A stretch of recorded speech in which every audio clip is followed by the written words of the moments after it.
everybody. From the Orange Bowl here in Miami, Florida, this is Tom Hedrick, the voice of the Kansas City Chiefs, along with Jack Grease will be doing our play-by-play, the voice of the St. Louis Football Cardinals. We have an ideal day for the Super Bowl game, the second game between the AFL and NFL champions. Here in Miami, it's 64 degrees. The wind is blowing from the west at about 10 miles an hour, and it's partly cloudy. Yesterday was foggy and rainy down here, but today it couldn't be a better day for it.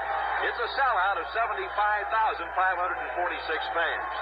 The Green Bay Packers, the three-time NFL champions, will take on the upstart Oakland Raiders, who are making their first title appearance.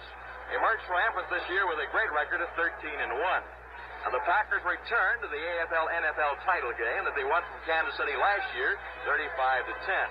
The Packers get here to a couple of great victories. They knocked off the Rams 28-7.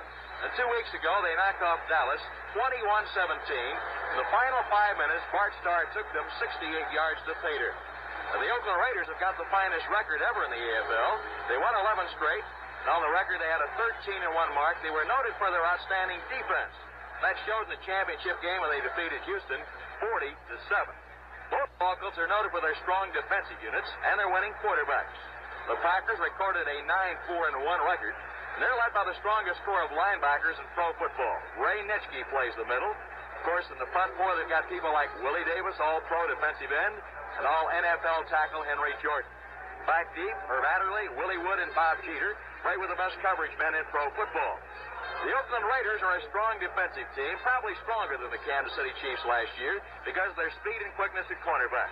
The Raiders, through 10 AFL games this year, yielded only 189 yards passing and running. However, the AFL champions right now have done a great job offensively because they have scored 468 points in the year. A big blow to this football team came in the Houston game when Tom Keating came up with an Achilles tendon, and he's been working the last 10 days, but it's very tender. He will not start today. This football team from Oakland's been dubbed the 11 Angry Men because 67 times in the year they have dumped opposing quarterbacks. Well, Keating is the man that gave them great solidification 2 years ago. He's 6'2" and 247, and along with Kansas City's Buck Buchanan, rates as an outstanding defensive tackle. So taking Keating's place today as a starter will be 6'3", 260-pound Carlton Oates. Now, the quarterbacks, again, must be a key factor. Bart Starr was the star of last year's ball game for the Green Bay Packers. He clicked on 9 of 13 third-down calls. 2 went for touchdowns. He was 16 for 23 passing and good for 250 yards. The Raiders signal caller is Darryl LaMonica. He's the AFL's most valuable player. He'll be in his second title game, but that compares to 12 for Bart Starr. LaMonica on the year completed 32 touchdown passes, and he was able to throw for right at 3,228 yards.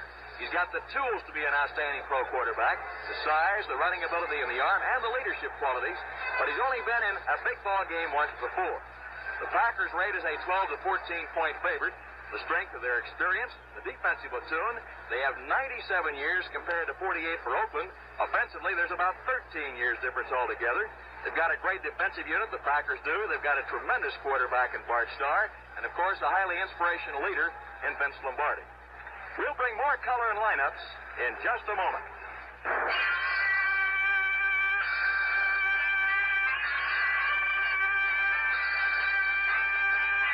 You're walking down a quiet street. There's the feeling of being alone in the world. That's kind of the way it was a while back if you smoked a reduced tar and nicotine cigarette. But now things are different. You're not alone anymore. Today, more and more people smoke true filter cigarettes because true satisfies. Satisfies with good taste and reduced tar and nicotine. True filter cigarettes. With the air filtration system, the good feel of a built-in mouthpiece, the good taste and reduced tar and nicotine. Latest U.S. government figures. 12.8 milligrams tar, 0.7 milligrams nicotine. With or without menthol. Shouldn't your brand be true? Back at the Orange Bowl, Tom Hedrick along with Jack Grease, and quite a colorful pregame show. They've got a replica of the Green Bay Packers, and it's about 30 feet tall to our right, the Oakland Raiders to our left. And I think we'll have an outstanding football game, the second annual AFL-NFL championship game. And the man who today will call the play-by-play, the voice of the St. Louis Football Cardinals, Jack Grease. Jack?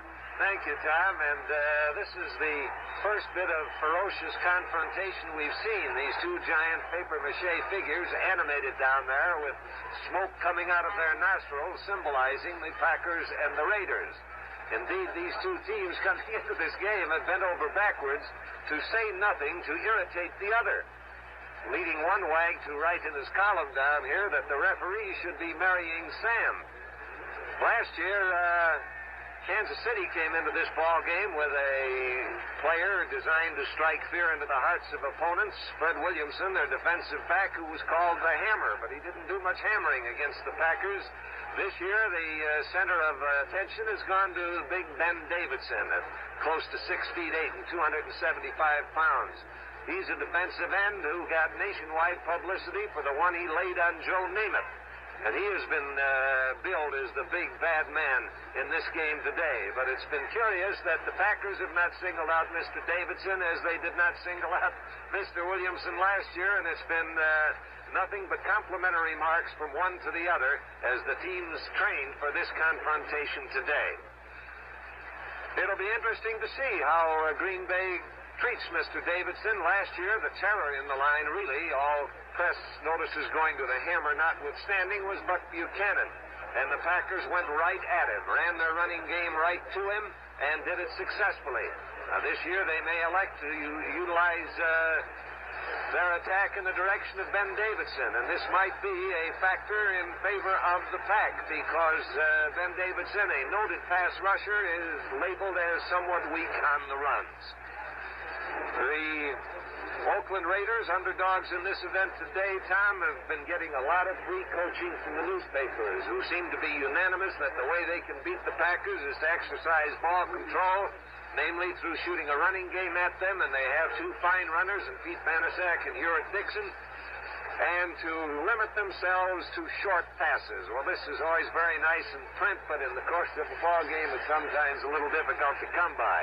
I rather imagine that they will be going for long throws now and then, because they got a couple of guys that can gather them in. Billy Cannon has finally found a spot for himself in professional football at tight end. He was a great halfback, of course, at Louisiana State. So when he first came into the AFL, he was noteworthy for his lack of success. Finally, they put him at tight end, and it looks like at that point he has found a home. Well, if they can run those plays that get a tight end one-on-one, a throw completed to Billy Cannon could very well go all the way. And Hewitt Dixon, actually the fullback, or one of the two running backs, since they neither label him fullback nor halfback, has been the leading pass receiver of the Raiders. And, of course, that bespeaks a one-on-one situation, usually with that back against a linebacker. And since he can travel, that might be the sort of bomb that Darryl LaMonica will go for. You mentioned, Tom, that Darryl has had only one really big game in his career. This has been a fantastic year for LaMonica. And from all reports, not only has he been mechanically successful, but he has matured a lot. He's a great leader. I remember last year when Kansas City was getting ready for the Super Bowl, he came to Long Beach and talked about how important it would be to make the big play to Lenny Dawson and people like that. He's been an amazing story, because here's a fellow that sat on the bench for 4 years behind Jackie Kemp. And Kemp was telling me why LaMonica's a winner. He said he's big at 6'3" and 215. He's got the arm, but the big thing about him, like Bart Starr, you can dump him for an 8- and 10-yard loss, and then the next time, he'll come back and make the big play. This is a real bit of I think, an important thing from a strategic standpoint, that a quarterback is a leader. When he calls a play in the huddle, they believe in him, and if he happens to absorb a loss, he can come back the next time and make that big play. And I agree with you. I think one key factor in this game, Oakland likes the sweep, led by Gene Upshaw. I was talking today to a fine defensive coach, the Boston coach, Mike Holloway. He doesn't think today they'll have very good success sweeping on Willie Davis and company, and I think he's probably right about that. And in talking to Len Dawson, the Chiefs quarterback, he feels that in order to move the ball successfully against Green Bay, that the Raiders must throw today. So you can't run at the Green Bay Packers, but you can throw at them if you throw short. So he thought this would be a key factor in the game. Third and long yardage, though, doesn't indicate the short passing, so I hope the Raiders have got a few long pass patterns in their playbook, and I'm sure they have. I really would not be surprised to see the Raiders go right after the big outside lineman for Green Bay with attempts of a sweep. They've run sweeps well throughout the season. The sweep is not so much worrying about the size of the opponent as utilizing his momentum on his initial charge to get him out of there. And if they can throw the gauntlet down to Green Bay at any point where the Packers think they're at their strongest and do it successfully, it's a real good gambit to start out with, much the same as Green Bay teed off on Buck Buchanan in Kansas City last year. The Oakland Raiders, having won the toss and elected to receive, will start with Bill Miller at end position. He's a 6-footer at 190 with good speed. At left tackle at 245 pounds, 6 feet 4, will be Bob Slias. Gene Upshaw is a rookie, a number 1 draft choice, and he has done a startling thing moving in at a starting guard position in professional play, but he's a fine one.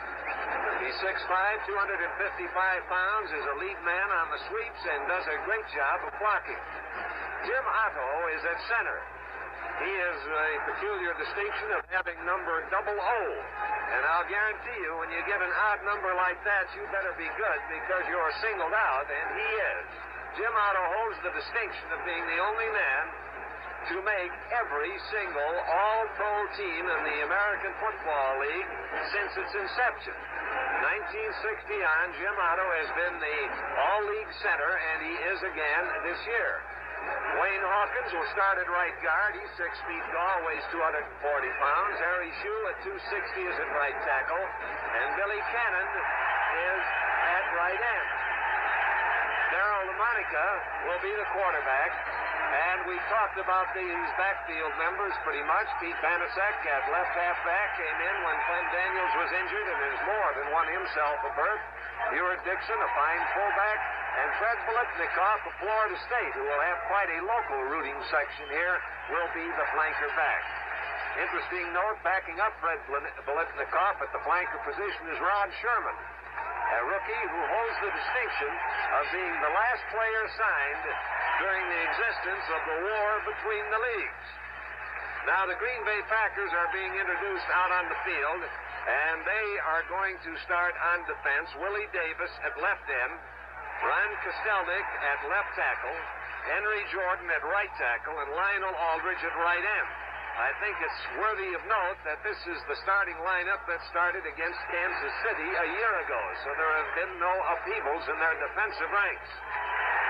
At left linebacker, the fleet-footed Dave Robinson, who was an end when he played for Penn State, and is one man that can go one-on-one with a back or a tight end and not get lost. Ray Nitschke is practically a living legend at middle linebacker, and Leroy Cappy holds down the right linebacker spot, providing a trio of linebackers that is labeled the best in all of football. In the defensive backfield, Herb Adderley is a perennial all-pro at left cornerback, and Bob Jeter will be holding down the right corner spot. The safety men are Tom Brown and Willie Wood. Those are the men that will start this game. When the Packers swing over onto offense, we'll see Boyd Dowler at split end, Bob Skoronski at left tackle, Gail Gillingham at left guard, Bob Hyland, or Ken Bowman rather, will be starting at center, Jerry Kramer at right guard, Forrest Gregg at right tackle, and Marv Fleming playing the tight end. Bart Starr, of course, will be at quarterback, backed up by Zeke Bratkowski. Donnie Anderson will start at the left halfback position, and Chuck Mercine will start at fullback. Harold Dale is scheduled to begin at the flanker back position. It's interesting to note, speaking of Zeke Bratkowski, Tom, that many years ago, it was felt when Zeke Bratkowski was drafted by the Chicago Bears out of Georgia that George Halas didn't give him a sufficient opportunity, that George Blanda was getting too old for the job, and Bratkowski should have been given the nod.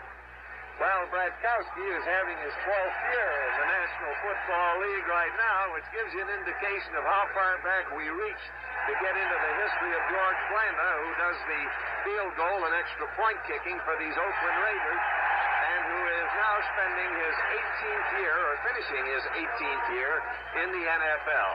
When Blanda and Lou Groza, the Cleveland Browns, get together, I guess they help each other up and down stairs. He's an amazing story. He led the AFL in scoring this year with 116 points. He's always been a good kicker, but this year, for the first time, he can concentrate on his kicking. For example, in the championship ball game, he booted 4 field goals against Houston, his longest being a 42-yarder in that game. On 2 different occasions against Kansas City, he had 3 different field goals attempts and did a great job. He's had a 46-yarder. So Blanda is a fine backup quarterback for LaMonica. And talking about Groza, when you talk about great place kickers in football, you immediately think of Lou Groza. You also think of Gino Capoletti in the East for the Boston Patriots, and now George Blanda. And another nice thing about him is the fact, Jack, you can backstop him, and he still does a good job. Yes, he can come in and play quarterback and do a pretty good country job at it. Well, now all of the Raiders have been introduced. There have been a couple of changes in their defensive lineup. Carlton Oates will be taking over Tom Keating's position at right tackle, which is quite a blow to the Raiders. Keating is a good one. And Howie Williams will be moving in at the right safety position ahead of Dave Grayson. Otherwise, their usual defensive starters will be in play today. Ike Lassiter at left end, Dan Birdwell at left tackle, Ben Davidson at right end, Bill Lasky, Dan Connors, and Gus Otto are the linebackers. Ken McLuhan at halfback with Willie Brown, and Warren Powers with, as I mentioned, Howie Williams operating in the safety positions. These leagues have slightly different footballs. The American Football Leagues is a little longer and narrower, if that's a proper way to describe an oblate spheroid.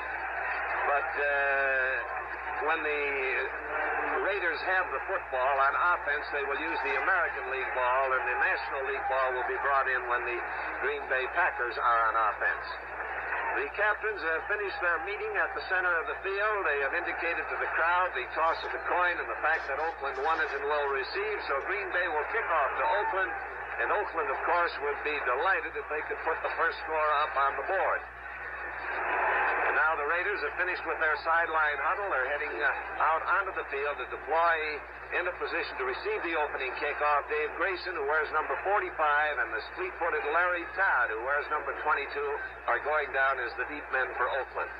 Don Chandler will kick off for Green Bay, and this game is moments away from being on. The scoreboard clock here is the official time, so we will be able to give you an accurate appraisal of time remaining in the various periods. Now Chandler has the ball teed up on the 40-yard line, backs away from it. Grayson and Todd are waiting right at their goal line. And the game is on. Chandler's kick is dropping on the 5-yard line, and it's taken out by Larry Todd at the 15, 20, 25. He's done, falls forward to about the 27 or 28-yard line. Bob Hyland was coming in there on the stop for the Green Bay Packers, and the ball is, let's call it the 27-yard line. 1st and 10 for Oakland. Then a second Dixon, the running backs. Mid end will be Bill Miller. Fred Politnikoff is the flanker. Politnikoff is going out wide to the right. Miller is wide to the left. The running back's in normal position. LaMonica is snug under the center at quarterback, and he gives the ball over to Dixon. Dixon is dumped. Coming in there was Nitschke as Dixon shot for the left side of the line, was upended at the line of scrimmage by Nitschke, and dropped down on the 28 for a short yard. So it'll be second down and 9 yards to go for the Oakland Raiders. The ball now is moved up to just across the 28-yard line. Billy Cannon, the tight end, is set to the left side, making a flanker out of Bill Miller, who's wide to the left. LaMonica barking the signals. He rolls out to the right, has good protection. Lets one go out to the 40-yard line, incomplete, out of bounds. That was Politnikoff over there, and covering on the play was Herb Adderley. Had he come down with the football, he would have been out of bounds. Incomplete forward pass makes it 3rd and 9 on the 28. And so Politnikoff comes back to the Raiders huddle. Talking about Politnikoff, he is much like Raymond Berry of Baltimore. He's got fine hands and excellent moves, not the great speed of many primary targets, but this fellow runs real good sideline patterns. He's wide to the right once again on a 3rd and long yardage situation, looking back at Darryl LaMonica. LaMonica straight back this time. He floats one out, intended for Hewitt Dixon behind the line of scrimmage to the right, incomplete. Pass was low. Ron Kostelnik, the left tackle for Green Bay, was pouring in there, and he hurried LaMonica's throw just a bit. So the Oakland Raiders have failed to get a first down. The line of scrimmage is their own 28, and they'll have to punt the ball to the Green Bay Packers. Mike Eyeshide does the kicking, and he drops back to do just that. Willie Wood is deep, along with Tom Brown. The pass from center a little high, but he has time to haul it down, gets the punt up in the air over near the sidelines. Wood chases it right at the sidelines. He makes the catch and steps out of bounds. Put the ball in play just around the 34-yard line of the Green Bay Packers, having kept the Oakland Raiders from recording a first down, take over 1st and 10.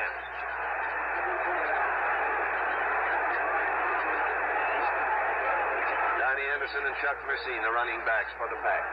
Boyd Dollar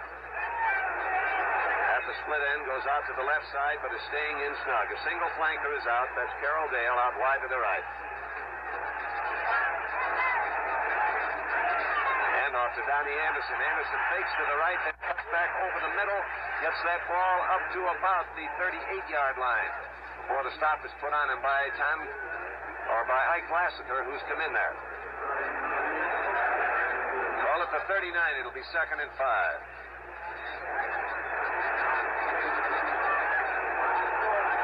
End and flank are both out now. And Ben Wilson has come in at fullback. He takes the handoff, swings out wide to the left, is caught along the 40-yard line and dropped at the 41. The stop at that time was Willie Brown. Gus Otto, the right side linebacker, shot through, got a hand on him, but couldn't quite bring him down. And I see Tom Keating is in the game, Tom. He is, and that could be a big factor. They need him, especially in third down situations. On 3rd down and 3, 3rd down and 5, they play what they call the Oakland defense of the triple stack. With his quickness, they have to have him to do a good job going laterally on the right and left side. 3rd down, a little less than 3 yards to go. Bart Starr in a long count. He gives the ball to Donnie Anderson. Anderson has the first down as he pops through on a dive play along the left side. Shooting up across the 45 to be stopped by Ben Davidson at the 46-yard line. 1st and 10 for Green Bay. So the first down of the game is recorded, and it's recorded by the Green Bay Packers. They now have the ball on their own 46. That time the Packers went to a double tight end alignment, getting an extra double team block, and that's one thing that some of the AFL people thought the Packers might do against the Oakland Raider defense. They've got an end and flanker both out now. Running backs are split out. There's a throw out to the right to Carroll Dale. He makes the catch and then is spun out of bounds by Kent McLuhan. But the catch is made at the Raiders' 45-yard line. Looks like a penalty call back up the field, however. The referee today is Jack West of the American Football League. The penalty flag is down.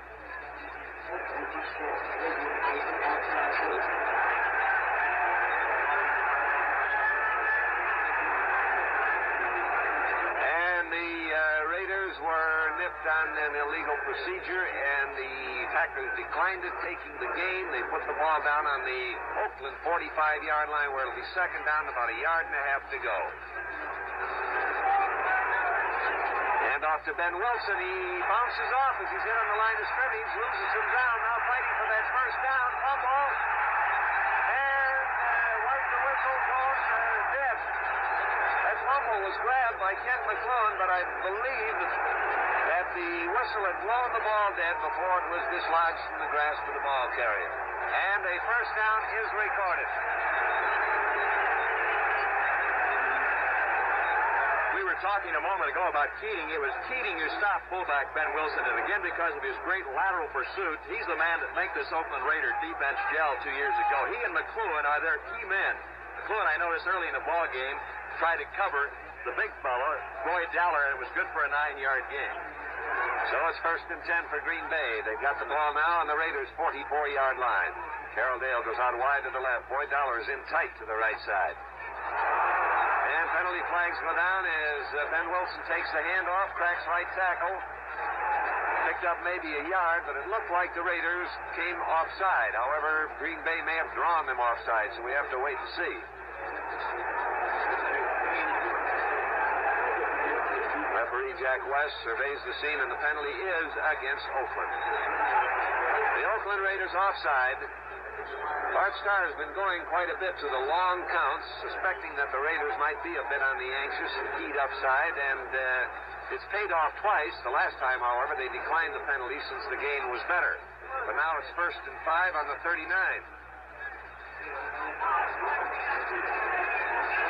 End and flanker out.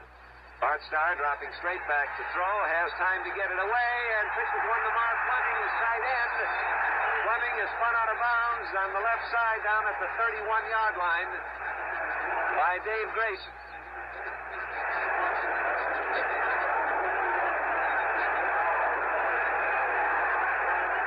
First and 10. Now the Green Bay Packers have got the ball 31 yards away. An area that Green Bay has an advantage is their great size, with Mark Fleming at tight end who's 6'4", and Boyd Dowler stands 6'5", and in a crowd, these men can go up and do a good job catching the sideline pass. Back goes Bart Starr to throw once again. And now he arches one from the sidelines, and trying to get to that football, Carroll Dale had fallen down, and so the pass is incomplete. He got tangled up down there with Warren Powers, and the two fell to the ground, and the pass sailed harmlessly to the ground. Piece of yellow paper or something down in the field there. We thought for a moment it was a penalty flag, but it is not. It's picked up now by one of the officials and gotten off the field. The ball is back at the 31, where it's 2nd and 10. Second down, 10 yards to go as the Packers come out of their huddle. Ball on the Oakland 31-yard line. There was no score in this game as yet. 10:42 left in the first quarter. Carroll Dale wide to the right. Boyd Dowler split to the left. And on a draw play, Donnie Anderson slipped as he tries to cut and is dropped for a yard loss by Dan Connors, the middle linebacker, shooting through. That puts the ball back on the 32, where it'll be 3rd down and 11 yards to go.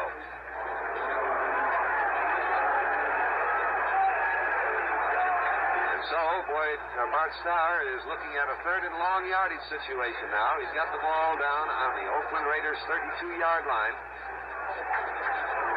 3rd down, 11 yards to go. He's got Carroll Dale coming out wide to the right and Boyd Dowler out to the left. McLuhan comes out to head up Carroll Dale. Back goes Starr, throws one over the middle. Pass is incomplete. It was tipped up by Ike Lassiter as it left Bart Starr's hands, and that ball deflected upward, sailed over the head of Mark Fleming and fell to the ground incomplete. So it's 4th down. Good job, too, by the middle linebacker, who's really come to the fore this year. And Connors from Miami, put a hard rush on the quarterback as he dropped back on 3rd down and 11. 4th down now on the 32-yard line. Don Chandler has come in, and the Packers are going to try to get on the scoreboard with a field goal attempt. That will be tried from 39 yards away. Kick is on its way, and the kick is good. Timeout is called on the field with the score Green Bay 3, Oakland nothing. Now there's a better idea from Ford. No other car in Ford's class offers disappearing headlamps at no extra cost. Only the Ford LTD, XL, and Country Squire give you disappearing headlamps as standard equipment, plus Ford's quiet ride.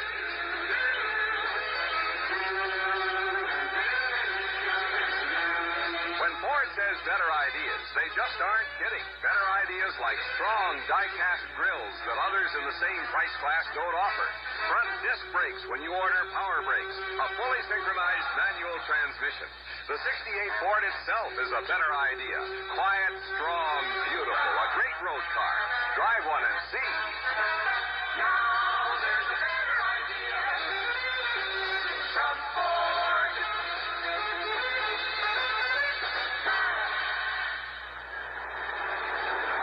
This is Jack Drees with Tom Hedrick speaking to you from the Orange Bowl in Miami as the Green Bay Packers, with a 39-yard Don Chandler field goal, have taken a 3-0 lead. Chandler kicking off to the Oakland Raiders. A low kick. Fumbled, picked up, scooted foot back on a lateral. To Dave Grayson, who spins into a swarm of tacklers at the 25. And he is down by Dick Tapp. Dave Grayson twice, when he played for the Kansas City Chiefs and the Dallas Texans, led the American Football League in kick returns. That's always been a specialty of his. He's a fine running back at the University of Oregon. And now the Oakland Raiders have the ball 1st and 10 on their own 25-yard line. They have 2 wide men set to the right side this time. LaMonica with the ball, gives it over now to Pete Banasek. Banasek is trying that sweep and goes wide to the left and is out of bounds at the 29-yard line, where Willie Wood, the safety man, came over to get him out. Ball spotted at the 29. It's a gain of 4 yards to make it 2nd and 6. We talked about Green Bay losing backs. The Raiders lost an exceptional back in Clement Daniels at midseason. The very first start, Banaszak against an excellent Kansas City ball club gained 82 yards and scored a touchdown. Bolitnikov goes very wide to the right as a single flanker. LaMonica goes back to throw, looks out to the right side, throws one down there, completes it to Bill Miller, his split end on the right. And he is dropped as he gets that ball up to about the 38-yard line for a first down. Dave Robinson, the left side linebacker for Green Bay, making the tackle. The ball at the 38, and it's 1st and 10 as the Oakland Raiders have recorded their first down. Offensively, they like that slot right formation, putting the split end or flanker back up there. And Miller, who had his finest year in the AFL in 1963, did a great job that time getting free and running a kind of a hook pattern. Now the 2 wide men are set to the left. LaMonica gives the ball this time to Hewitt Dixon. Dixon straight ahead on a power plunge into the line. Gets up just across the 40 where he's caught by Ray Nitschke, the middle linebacker for Green Bay, and flung back. But his forward progress is ruled stopped at the 42. It's another 4-yard pickup, and again it's 2nd and 6. This time from the 42-yard line in their own territory. Oakland. 2nd down, 6 yards to go against Green Bay. From their own 42, Green Bay leading 3-0. 8 minutes and 10 seconds left to play in the first quarter. Single flanker is out wide to the left. LaMonica barking the signals. He's a pitch out this time. Back to Hewitt Dixon. Dixon trying it wide to the left is caught by Leroy Caffey. A penalty flag goes down. He's caught right along the line of scrimmage. And let's see what that penalty marker is. There was little or no gain on the play. And the discussion is going on with the Green Bay Packers. Apparently the penalty is against Oakland. And it's a 15-yarder.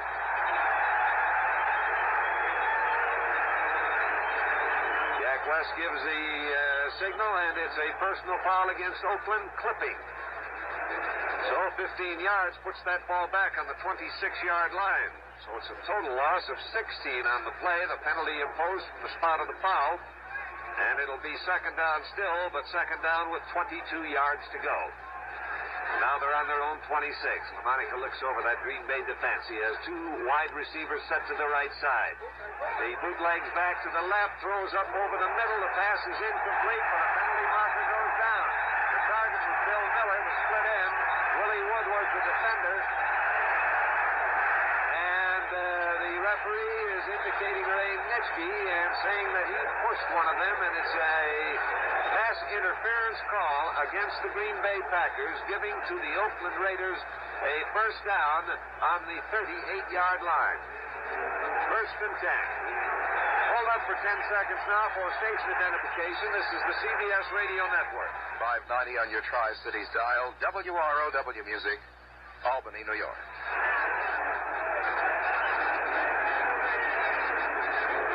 1st and 10. The ball on the 38. LaMonica taking a long count this time, reaches back to hand off to Hewitt Dixon, his fullback, going out wide to the right, trying to get around the corner, but there are too many Packers populating the corner.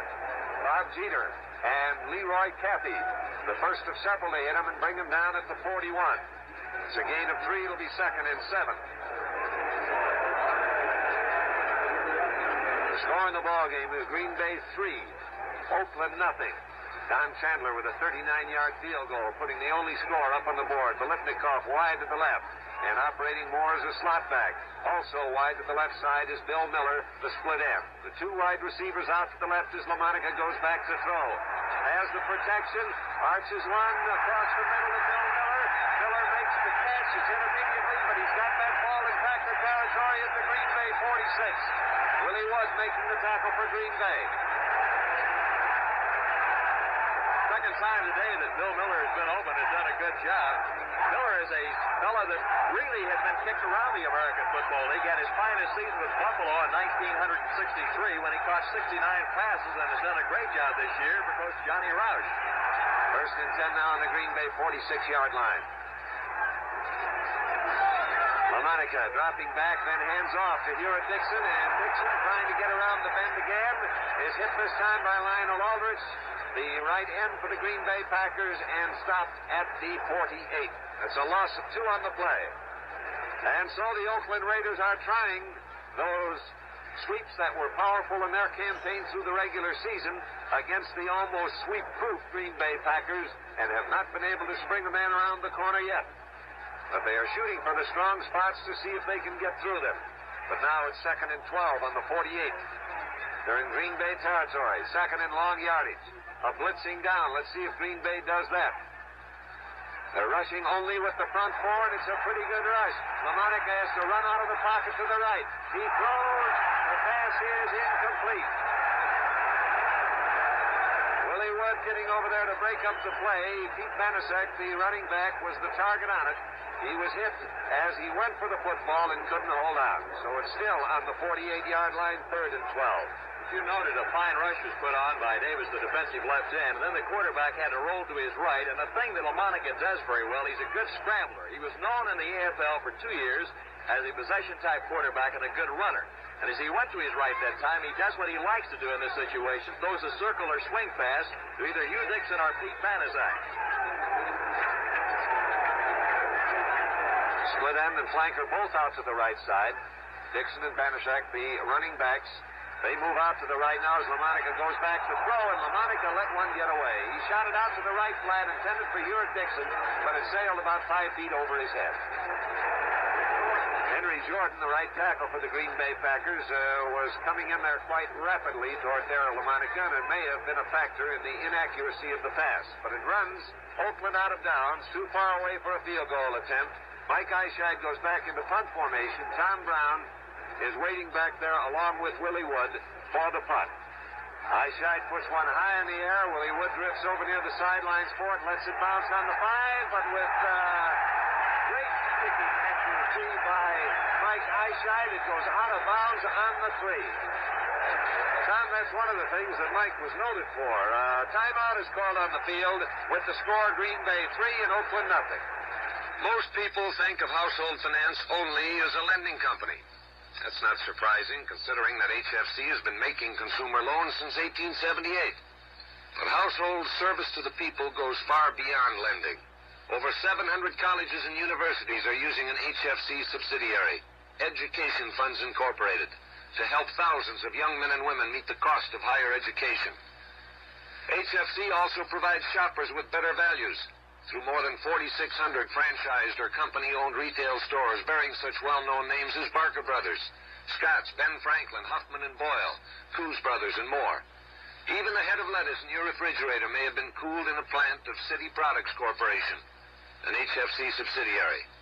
Whether you're interested in a loan, a lawnmower, a head of lettuce, or a college degree, you can get it more readily today with one of the helpful services of household finance. Now we're about ready to resume play. A beautiful punt, 45 yards as measured from the line of scrimmage, but deadly accurate by Mike Eichscheid. Laid the ball out of bounds at the Green Bay 3-yard line, and the Packers take it there. 1st and 10. Ben Wilson, Donnie Anderson, the running backs, and we can expect to see one of those two getting the ball. Bart Starr, quarterback, gives it to Ben Wilson. He has a hole up the middle and goes right straight through to the 10-yard line. A gain of 7 yards, and a big 7 yards, because it gives Bart Starr a little operating room. On 2nd and 3, Howie Williams came up to make the tackle for the Oakland Raiders. 2nd down and 3, and now the ball is out at the 10-yard line.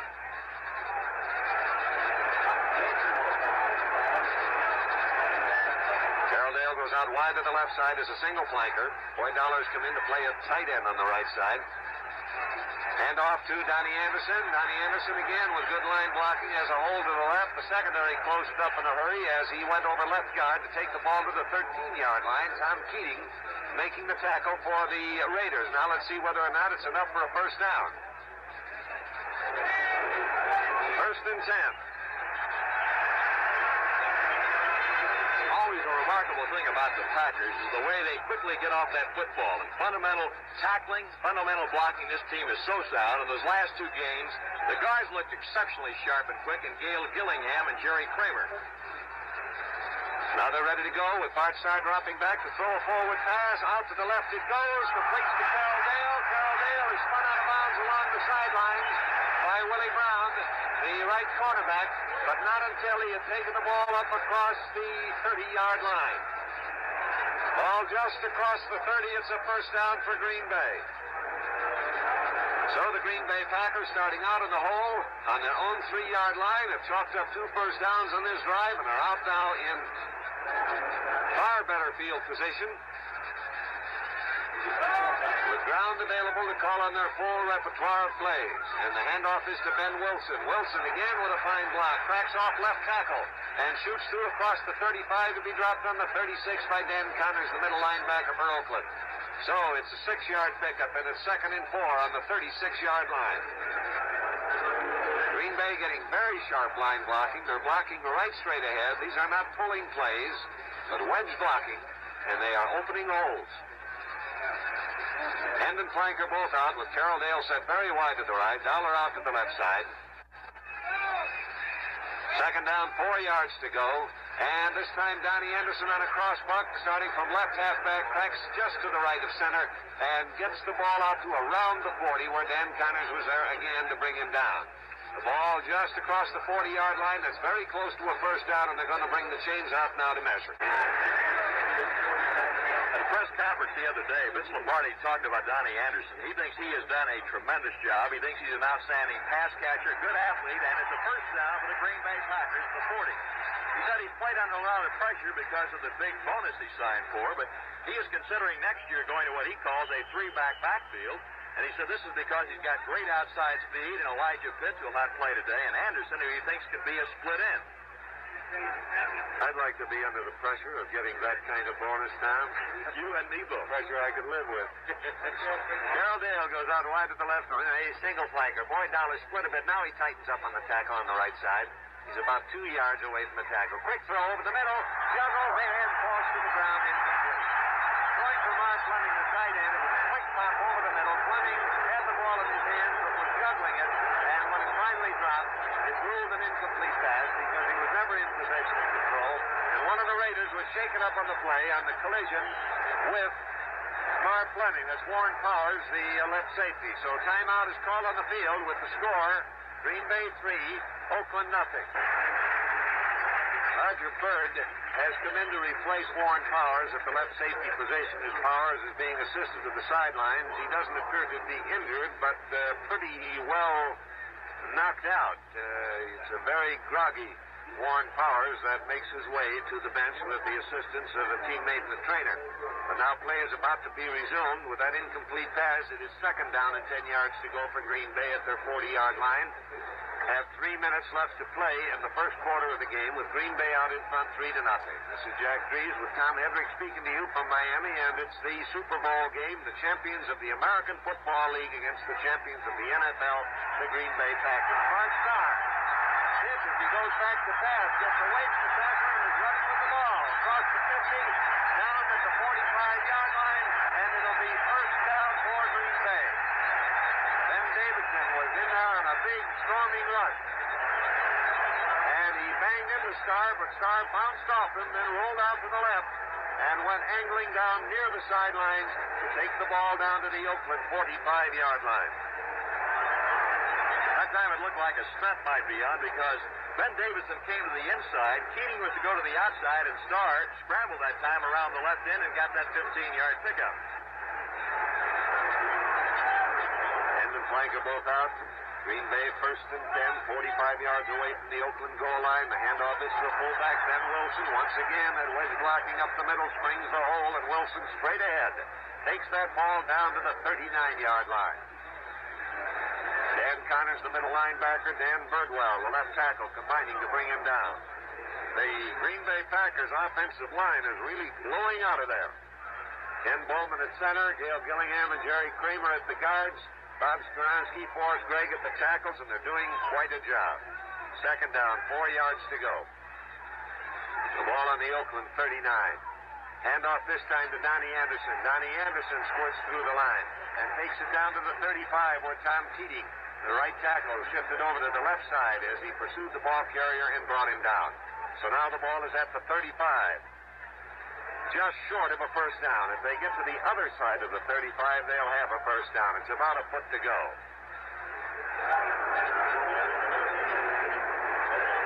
Green Bay has already picked up 7 first and 10s, and right now the Raiders have 2 passing, running, and 1 on a penalty. Tight line formation indicating a running attempt for this first down. They've got about a foot and a half to go to get it. Anderson and Wilson, the running backs, and it's Donnie Anderson taking the handoff. Head down. He shoots into virtually no hole at all, but was able to pop across that 35. Did he pop far enough? Tom Keating and Dan Connors were blocking up the hole, and they're going to have to measure to see whether or not a first down was made by Green Bay. It was very close. Next week, it's the Pro Bowl from the Los Angeles Coliseum. The All-Stars from the Eastern and Western Conferences of the NFL over most of these CBS radio network stations. Now it's a matter of inches. It's 4th down and about 2 inches to go. Well, Vince Lombardi, how much of a gamble is 2 inches to the Green Bay Packers? And they go back into their huddle to go for it. 4th down, 2 inches to go. The ball just across the 35. Anderson and Wilson, the running backs. Bart Starr now gets down over the center. He'll run a quarterback sneak this time, Tom. Now he gives it to Wilson. Off tackle, big hole, and then Wilson goes all the way to the 31 for a first down with plenty to spare before Willie Brown made the stop. The Oakland defensive line and linebackers expecting a play up the middle, all pinched in, and left the outside wide open. Green Bay Packer blocking on that side helped them on their journey by blocking them in, and the first down was easily recorded. 1st and 10. The ball just inside the 32-yard line. Single flanker is wide to the right as the gun sounds. There's the end of the first period with the score Green Bay 3, Oakland nothing. And I were talking about possessions in the first quarter. Green Bay, this includes all of punting, had 23 runs of the football, and the Oakland Raiders had 12, nearly 2-1. And Green Bay still has the football. The score, however, is still only 3-0. So the Raiders, despite the fact that the Packers have dominated the play thus far, are still within easy striking range. But the Packers are getting close again. They're 32 yards away with a first down as Bart Starr goes back to throw. Out to the left flat to Donnie Anderson. He makes the catch, tries to cut around, but is rolled out of bounds at the sidelines by Gus Otto, the right side linebacker. Donnie Anderson, the halfback, getting out into a one-on-one situation with the linebacker, the advantage all to the passing team, and Bart Starr made the most of it. He fired one out there, completed and out of bounds at the 25, where it will be 2nd down and 3 yards to go. A pickup of 7 on the play. Now the Packers come out of their huddle, moving up over the ball, with Carroll Dale going out to the right side, splitting out in that direction, and Boyd Dollar wide left. Ben Wilson and Donnie Anderson have been the running backs since the start of the game for Green Bay.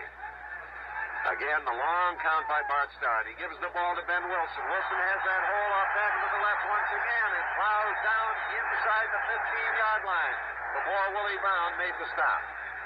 The line blocking of the Green Bay Packers is something to behold. They are blowing those Oakland Raiders defenders right out of the picture. Ben Wilson, running to daylight, looks like he's running to the Great Plains. He has really got some holes to operate through.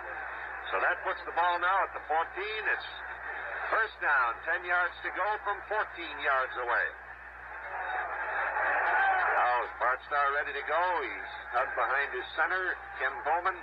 Again, a somewhat long count. Drops straight back to throw. Donnie Anderson out to the left flat, has it, and drops it at the 10-yard line.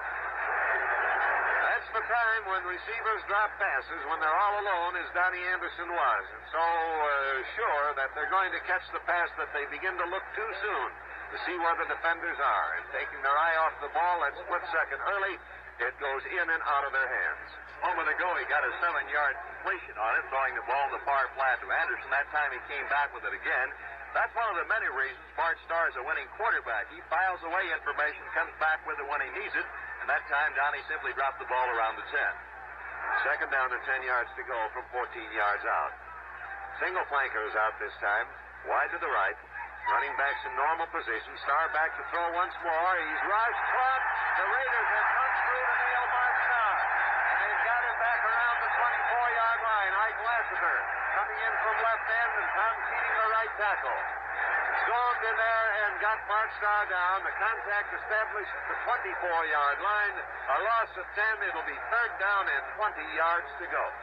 That's what the Raiders like to do. They've been great this year at dropping quarterback for losses. They've dropped them 67 times altogether. In the championship game, Bart Starr was thrown 8 times for losses in that ball game. That is one hope the Oakland Raiders had hoped in this ball game, is they could dump quarterback Bart Starr several times behind the line of scrimmage and then take over with their ground attack and their kicking game.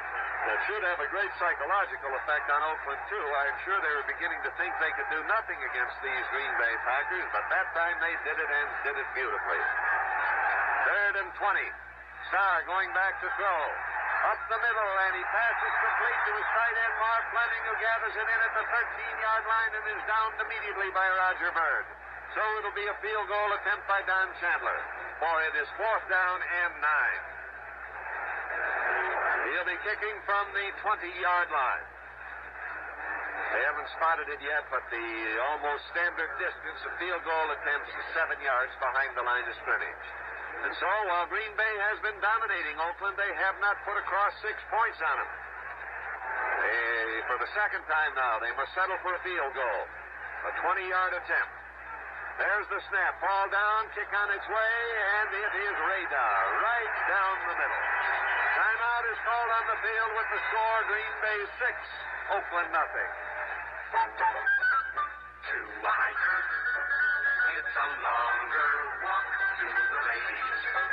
It's a longer talk to women in.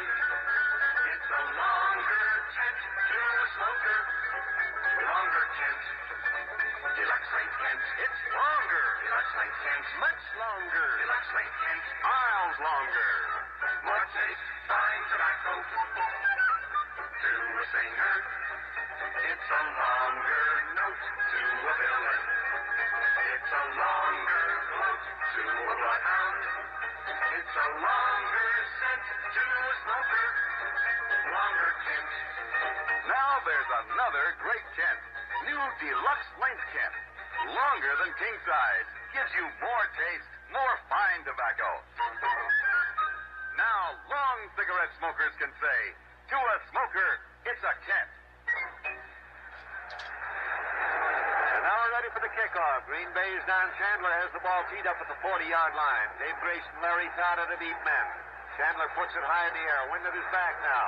And it drops on the 2-yard line to Grayson. He's back across the 10, out to the left, now to the 20. And still swinging near the sidelines. He's caught along the 25 and rolled out of bounds at the 26 by Tom Crutcher. So it'll be first and 10 for the Oakland Raiders on their own 26-yard line. Well, certainly now as we move into the second quarter, 12 minutes and 42 seconds left before the end of the first half, Oakland has discovered several things that will not work and a few that will against the Green Bay Packers. So Darryl LaMonica now is trying to start a drive. They are 6 points down. The score is 6-0 Green Bay. LaMonica gives the ball to Pete Banashek. Banashek trying it wide to the right is upended along the line of scrimmage and dropped at the 27 and 28 by Tom Brown. Oakland has persisted in running wide against Green Bay. Green Bay has persisted in blocking those attempts. That was a gain of a yard. Gain of 2 yards, call it. It'll be 2nd and 8 on the 28th. Offensively speaking, Bart Starr today is 5 for 8 passing, had one of those drops, so really he has done his job about 3 out of 4 times, which indicates what a highly accurate quarterback he is. Bill Miller wide to the left. Bolitnikoff wide to the right. Roll out by LaMonica to the right. He whips one to the sidelines to Bolitnikoff. Is hit just as he threw it by Willie Davis. And Henry Jordan was moving right after him on the rush. The hurried throw is incomplete to Bolitnikoff along the sidelines. So it'll be second down, or third down rather, and 8 yards to go, still on the 28-yard line. Darryl LaMonica has been looking at nothing but tough third down situations against Green Bay, and he's got another one here. Bill Miller goes out wide to the left side. Billy Cannon is set down the left side at tight end. LaMonica going straight back this time. Is rushed and dropped. Selnick came through there and spun him down, and right behind him was Willie Davis to make the tackle, and LaMonica is thrown for a loss back at the 19. You recall last year in the Super Bowl game against Kansas City, the Packers and Bart Starr in particular made the big call on third down. Today, Starr is 3 for 4 on the paydown, and the Oakland quarterback, Darryl LaMonica, right now is 0 for 3 as Mike Eyeshide goes back to kick. Tom Brown and Willie Wood are deep for Green Bay, waiting for the punt. Eyeshide moves into the ball, rides it very high in the air. Willie Wood waits for it. He's going to run it. He takes it along the 34. There were a swarm of Raiders around him as he elected to run that back, and he got it out to the 37-yard line before he was stopped. Bob Cruz coming in to make the tackle. And so Green Bay takes over 1st and 10 at their own 37. The score in the game is 6-0. Green Bay on a pair of field goals by Don Chandler, leading the Oakland Raiders with 11 minutes and 10 seconds left to play in the second quarter of the game. Carroll Dale coming out wide to the left, Boyd Dollar out to the right. Wilson and Anderson, the running backs. Bart Starr at quarterback drops straight back. He's looking for someone to throw to. Floats one over the middle of Boyd Dollar and all alone. He crosses the 10, the 5, and goes into the end zone for a touchdown. 63 yards.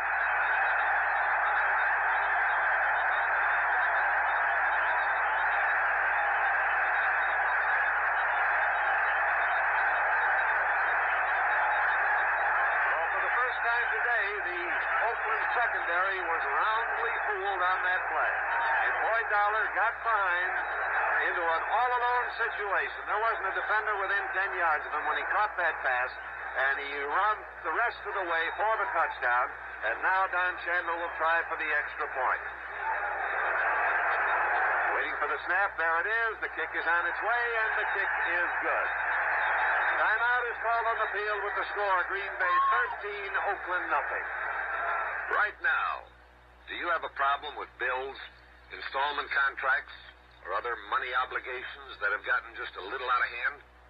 Need an answer? Get a bill payer loan from Household Finance, the oldest and largest company of its kind. With a bill payer loan from HFC, you can clear up everything at once, then have just one payment a month to Household.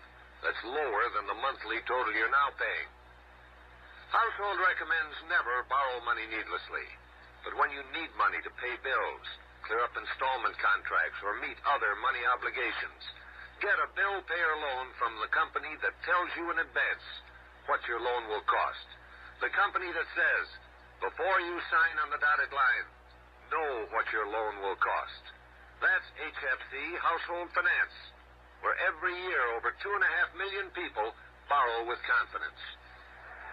And now, with a 13-0 lead, Don Chandler prepares to kick off to the Oakland Raiders with Dave Grayson and Larry Todd awaiting the kickoff.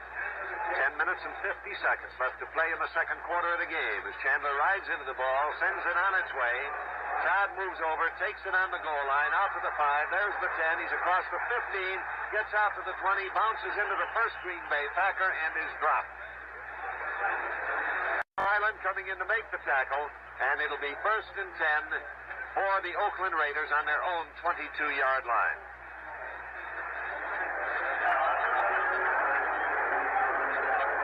Here at Dixon, Pete Banashek in the running back positions, move into the huddle. Politnikov comes out of the huddle, swings around to go wide to the left side. Bill Miller, the split end, is going out wide on that side as well, putting both wide receivers to the left.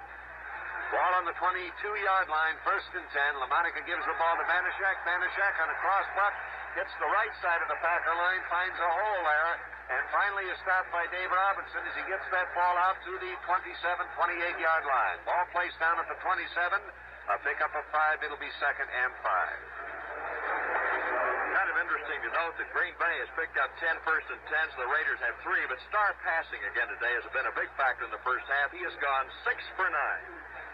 Second down, 5 yards to go on their own 27-yard line now for the Oakland Raiders. Again, the 2 wide receivers are set out to the left side. LaMonica gives the ball to Banashek. Banashek again on the cross butt, hitting just to the right of center from the left halfback starting position. Gets across the 30 to be dropped by Willie Davis, the left end. Ball is spotted at the 32. going to have to measure now to see whether or not it's a first down. It's a gain of around 5 yards, and that was what was needed. The chain is extended, placed down, and there's about 6 inches left. So it'll be third down. About 6 inches to go for a first down. The ball just short of the 32-yard line as the Raiders get back into their huddle. Green Bay now.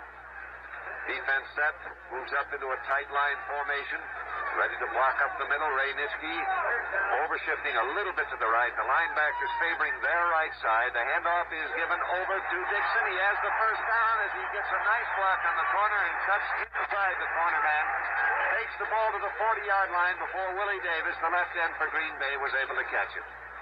Tom Brown helping out on the play, and the ball is at the 40, first and 10, and we take 10 seconds out now for station identification. This is the CBS Radio Network. 590 WROW Music, Albany, New York, 4 o'clock.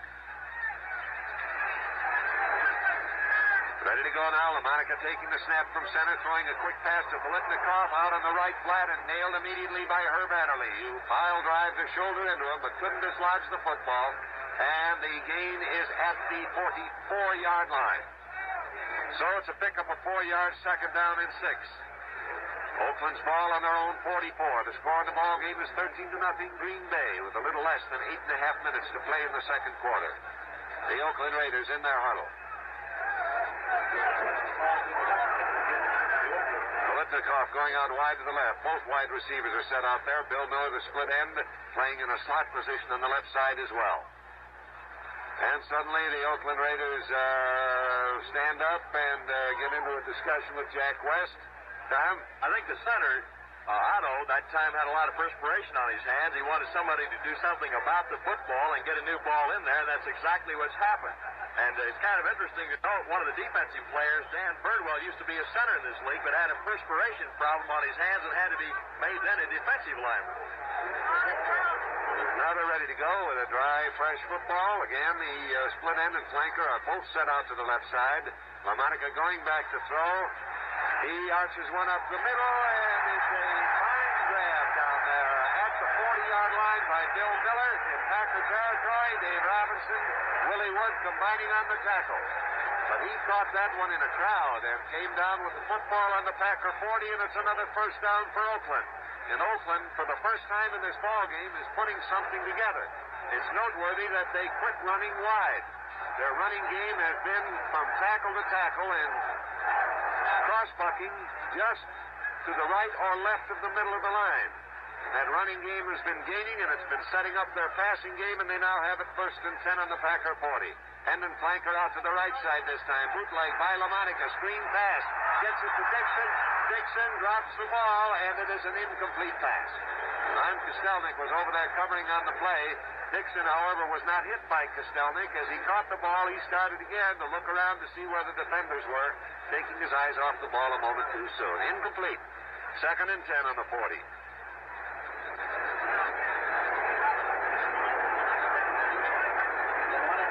Better than 7 minutes left to play in the first half of this game. Green Bay 13, Oakland nothing. Biletnikoff and Bill Miller both going out wide to the left. Second and long yardage, passing down. Let's see if LaMonica does go to the air. And the blitz is on. Nitschke trying to get through there, but they protect him. He throws that ball, completes it to Banaszak. Banaszak banged out of bounds by Leroy Caffey down at the 25-yard line. Green Bay throwing the blitz at Oakland for the first time this afternoon. Had Oakland ready for it. They picked it up beautifully. LaMonica had plenty of time as he got complete protection.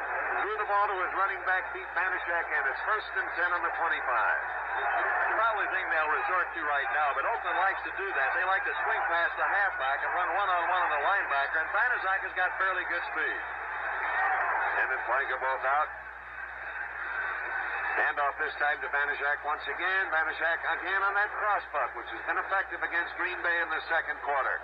Doesn't make too much this time, but did get a gain as he took the ball to the 23. So it'll be second down and 8 yards to go from 23 yards away. Oakland Oakland for the first time mounting a scoring threat against the Green Bay Packers. And if they can pop a six-pointer across here and add the extra point, they will really be back in this ball game. The score is 13-0 against them. Now Biletnikoff and Miller both go wide to the right. LaMonica looks over their Packer defense. Has a fairly long count, now drops back to throw. Sends it out there for Miller. Miller catches on the slide and is in for the touchdown. Bill Miller getting behind Dave Robinson, the linebacker. Grabbed that ball, cheated along the sidelines, holding his balance to keep from going out of bounds, and went in the end zone for the score. And we've got us a ball game on our hands. 23-yard touchdown.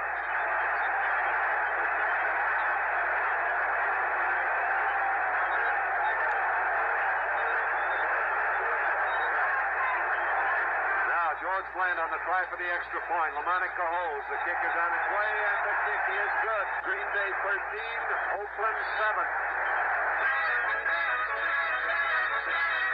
Light up your life. Torino. Light up your life. Torino. Torino. Torino. Torino. Torino.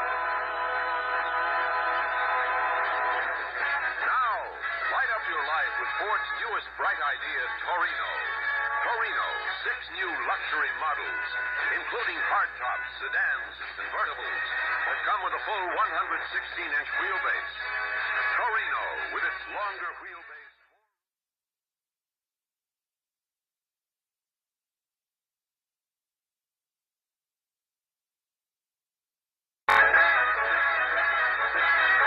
Light up your life. Torino. Light up your life. Torino. Torino. Torino. Torino. Now, light up your life with Ford's newest bright idea, Torino. Torino, 6 new luxury models, including hardtops, sedans, and convertibles that come with a full 116-inch wheelbase. Torino, with its longer wheelbase, more room, and smoother ride, is more car than 16 higher-priced competing models. Torino, another better idea from Ford. Light up your life. Torino. Light up your life. Torino. Torino. Torino. Torino. And now for the first time today, with the score 13-7, following that Oakland touchdown, the Green Bay Packers are going to receive a kickoff. Let's see if Eichscheid tries Travis Williams. He sends a low skidding kick over near the sidelines and is grabbed there by one of the blocking men up front, and he is out of bounds at the 15-yard line. Tommy Crutcher grabbed the football, one of the blocking screen, since it wasn't about to get back to the deep receivers, and it'll be 1st and 10 for the Green Bay Packers, the ball on the 15. Bill Miller, a Miami boy, is having a great first half. He's latched on to 4 aerials, and that included that 23-yard bomb, and there's nothing like coming back home in the Orange Bowl and having a big ball game. Now Green Bay up over the ball. Nose of the ball just short of their own 15-yard line. Bart Starr ready to go. He has an end flanker both out on opposite sides. He gives the ball on a handoff to Wilson, his fullback. Wilson is caught and thrown for a loss. Out of bounds at the 14-yard line by Dan Connors, the middle linebacker. And I think that might have been all that Oakland needed, was to score in this ball game. They had been playing an obviously tight, nervous game. But suddenly they succeeded in throwing Bart Starr for a loss on one occasion, were able to mount a drive and get all the way into pay dirt on another. And while it's a cliche that's overused, this thing does indeed look like a brand new ball game. 2nd down now, and 11 yards to go from their own 14-yard line. Green Bay ready to put the ball in play. Starr goes back to throw. The rush is on, and he's filled up the 4-yard line by Tom Keating. Tom Keating going through the gap. They had an absolute free search on Bart Starr. No one laid a finger on it. The connection was made on the 5, and that ruled his forward progress stopped. So the Packers now must put the ball in play on their own 5. Great play that time. As we talked about Keating was playing head up with his center. Bowman made a move to the left, moved quickly to the right. His quickness shows you why he can do the job right there. And he fired in on the quarterback. And Oakland is making a defensive adjustment. Instead of playing a 4-man front and a 3-man front, many times they've got a linebacker up there, and they're not stunning their middle linebacker, Dan Connor. So it's third down and 20 yards to go on their own 5-yard line. Green Bay in a deep hole, as the Oakland Raiders have suddenly shaken off the jitters that have accompanied them through this game and are going after the pass. And Wilson on the handoff, swinging wide to the left, is held to a short gain. He's dropped at the 8-yard line by, again, Tom Keating. Tom Keating has a bad Achilles tendon, and he is limping slightly as he walks toward the bench. The Packers are run out of downs. He would be pure murder if he was down.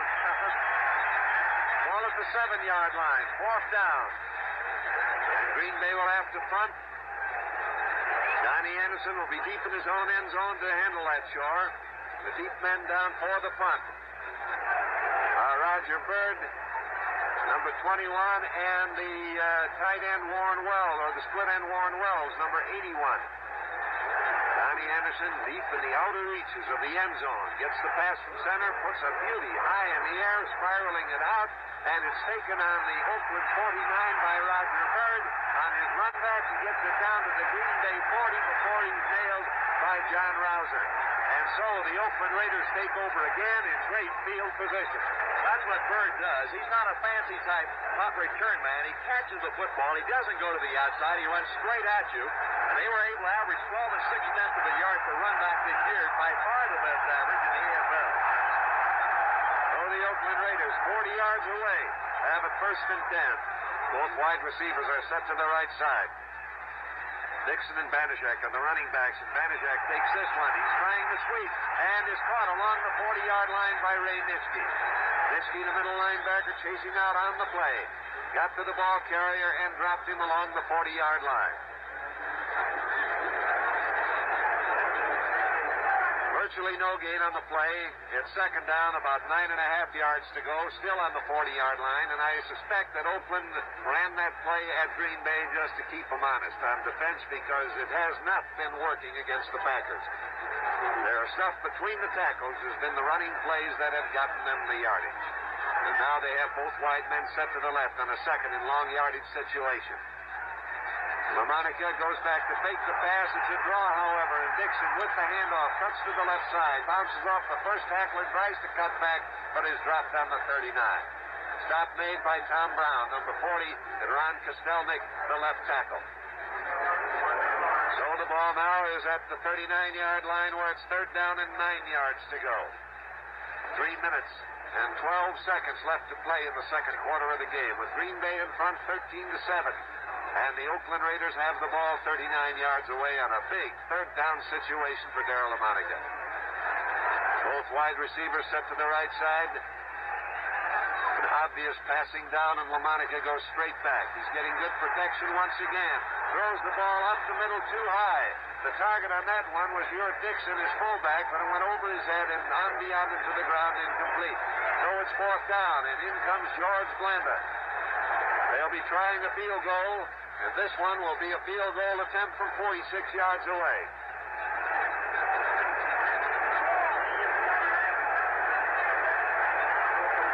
LaMonica to hole. Actually, they're giving him a little more yardage behind the line of scrimmage. He's going to try it from 47 yards out. Ball is placed down. Blanda puts it high in the air. Too high. It's dropping short. Willie Wood makes it a catch along the 1-yard line. Is hemmed in along the 5 and dropped at the 8.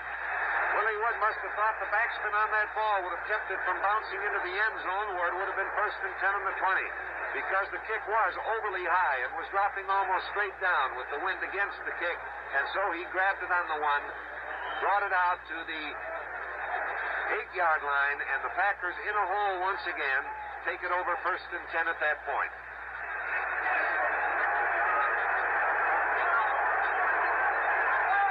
Comes out of the huddle, sending Carroll Dale wide to the left side. Boy Dollar split slightly to the right.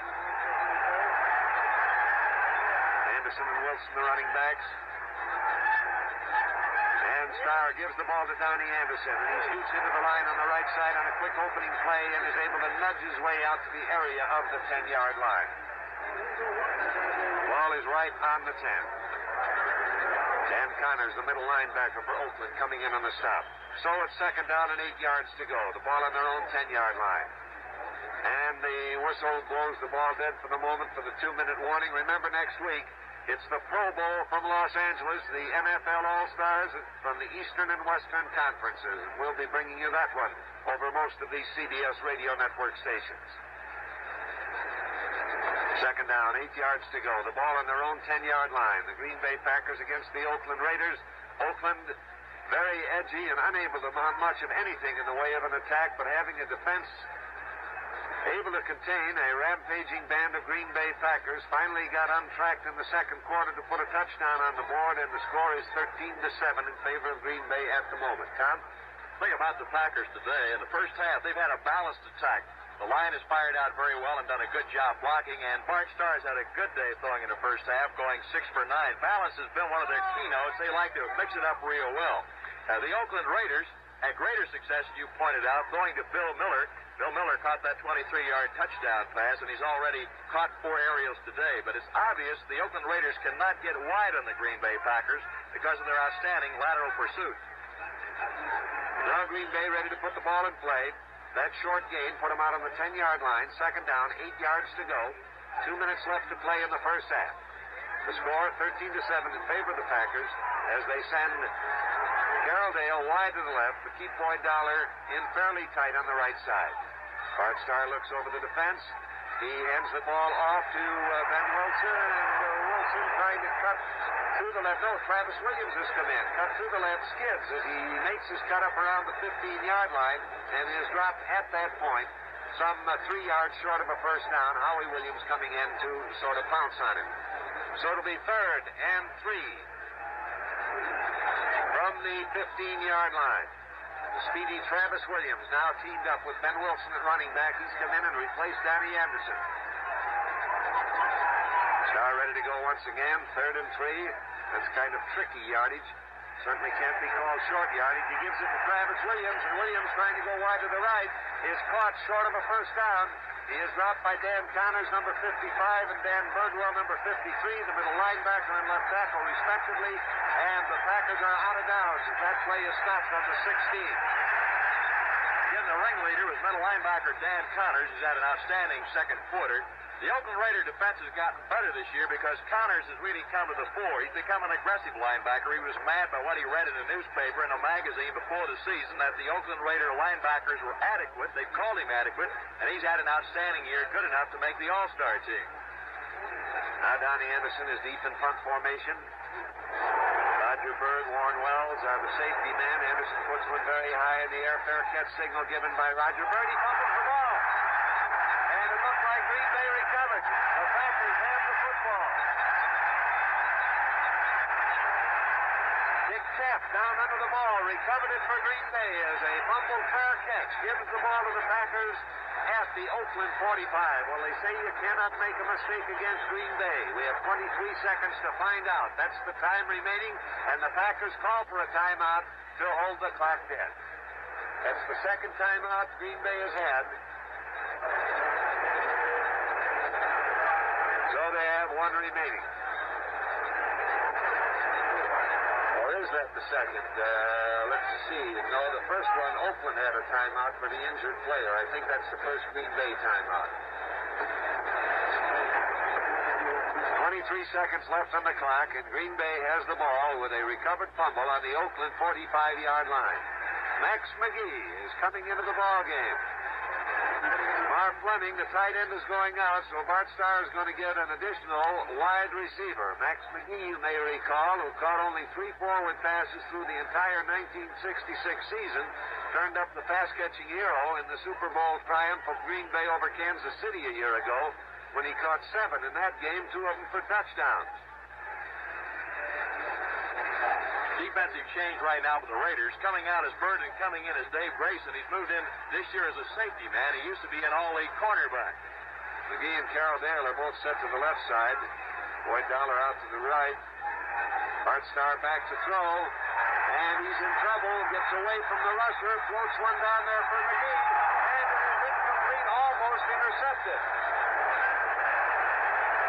Howie Williams grabbed for that football but couldn't quite hold on to it. So it's an incomplete forward pass, stopping the clock with 16 seconds left. Tom? That time Starr tried a floater play, and I think one of the reasons Howie Williams had difficulty, the ball was not thrown too hard. But another big reason, I think, again, that quarterback Bart Starr filed away that long pass play in the first quarter play when he came back and threw that particular pass route. And the reason now the Oakland Raiders have brought in Dave Grayson, they realize right now the Packers really have 3 wide receivers, and Grayson does a great job one-on-one. Now they're ready to go once again. They flooded the receivers to the left side. There's Starr's pass, and it's outside to Boyd Dollar. Dollar going for the ball down around the Oakland 35, couldn't get to it. And it is incomplete to make it 3rd and 10 at the 45. And 12 seconds show as left in the game. And the scoreboard clock is official here at the Orange Bowl. An electronic device is geared in with the timekeeper on the field to the scoreboard clock, so that time is accurate. 3rd and 10. Bart Starr now getting down in the huddle. Oakland deploying in virtually a prevent defense, trying to keep them from bombing into a score before the half ends. Dale and Dollar coming out to the left side. McGee set over to the right side. Donnie Anderson has come back into the ball game now in the backfield. There, it's for Dollar, and Dollar makes the catch at the 36 and is knocked out of bounds by Grayson. Dave Grayson right behind Dollar, unable to effect the course of the ball or the catch of it. Did, however, get the ball player out of bounds at the 36. 6 seconds left on the clock. 4th down and a yard to go. Ball on the 36-yard line. So this is pretty close to being the last play. Let's see if they're going to go for a 3-pointer. Don Chandler has come in. Bart Starr will hold, and it'll be a 43-yard field goal attempt. The wind is with him. The kick is on its way.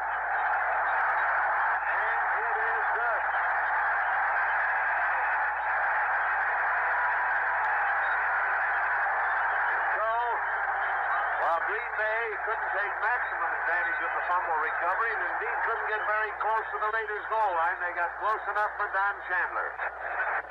And now it's halftime here at the Orange Bowl, where the World Championship game between the Green Bay Packers and the Oakland Raiders stands at 16-7 in favor of Green Bay, with half a game yet to be played. And here in our broadcast booth is Pete Rozelle, professional football's commissioner. And this game is a bit different than last year's, Pete. Certainly it can be said that the Oakland Raiders got over their jitters, which seemed to be evident, and turned this into quite a ball game beginning with the second quarter. They have, Jack. Actually, Green Bay has a bigger lead at halftime this year at 16-7 than they had at 14-10 over Kansas City a year ago. However, as you point out, it has been a different ball game. I think that Oakland has been extremely impressive, particularly the long drive, 75, 76 yards for the touchdown, and then the blocking of their offensive line, their protection for Lamarck on his passing, I think has been a major factor, too, giving him the time to hit Bill Miller in particular. I was certainly impressed with the way Oakland picked up the blitz the one time Green Bay tried it, and actually, you might say, gave Lamarck more time than usual, despite all the pressure upon him. Well, we're getting closer to the eventual complete merger of the two leagues, Pete. Is there work yet to be done, being done, or is it just a matter of waiting for the time to come? Well, we've accomplished just about everything. In fact, everything we did set out to do when we announced the merger on June 8, 1966, Jack. I would say we're about 90% merged now. Really, the basic thing remaining would be 1970 alignment, something we cannot work on right now. But other than that, we're set. During the next 18 months, we'll be giving thought, and our committees will, to what our alignment will be and our scheduling pattern during the regular season of 70 and beyond. Well, Pete, the gridiron is filled with band members, and there are lots of pretty girls down there. I thank you for coming in, and you can go watch the entertainment. Thank you, Jack. Thanks very much. Of both the American and National Football League. Halftime, the score, Packers 16, Oakland Raiders 7. We were talking about Johnny Roush. But any time you talk about the Oakland Raiders, you ought to start with Al Davis. They call him on a genius on the West Coast. He's put together a fine football team. At last, he's picked up a lot of his starters, 6 of those men to be exact, on waivers. That's something that normally does not happen. Then Roush, he had courage to go for a quarterback named Darryl LaMonica, an unproven commodity, and he gave away one of the finest split ends ever in the AFL in Art Powell. And the very first year it pays off big with an AFL championship and a record of 13-1. So a halftime score as the Oakland Raiders are huddling at the 40. The Green Bay Packers back at the 5-yard line, awaiting the kick. It's 16-7. The Packers lead. Back again to Jack Reed. Thank you, Tom Hedrick. This half, of course, the options are reversed. Oakland won the initial toss and elected to receive. Now the option goes to Green Bay in the second half. They have elected to receive. Travis Williams and Herb Adderley are deep with slight expectation of receiving the football with the success on runbacks enjoyed by Travis Williams. Most teams have been kicking low scooters along the ground, hoping that someone of the forward blocking screen, not adept at handling the ball or running with it, will scoop it up instead of the streaky Mr. Williams. The ball has not been yet brought out to the 40-yard line to be teed up. The Oakland are waiting for it, and Herb Adderley and Travis Williams are standing side by side down near their own goal posts in a bit of a free kickoff discussion.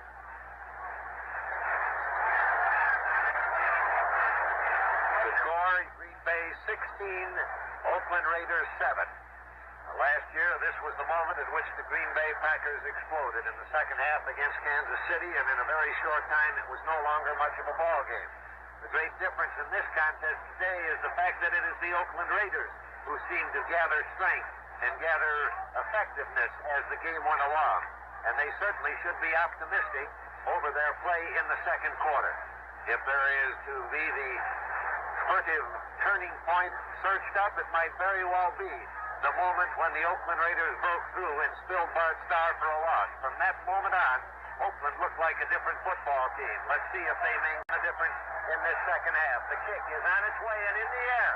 Travis Williams takes it on the 9. He's out to the 20, the 25, and boom! Is nailed at the 28-yard line.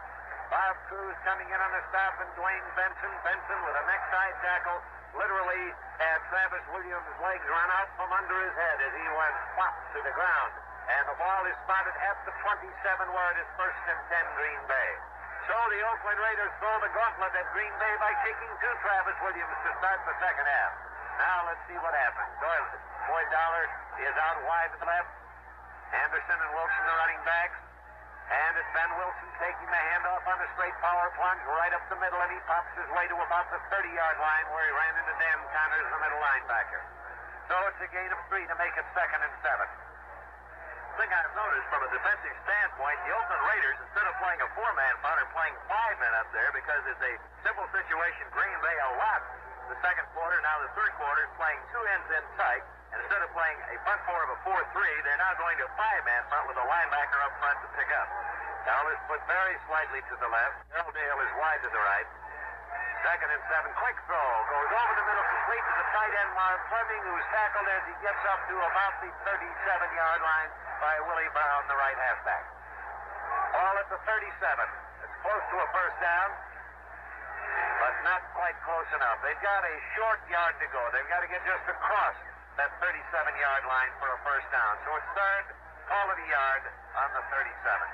Ball just short of the 37, actually. Harold Dale swinging out wide to the right side. Tight end Marv Fleming is set on the right side. Fowler becomes a split end to the left. 3rd and short yardage.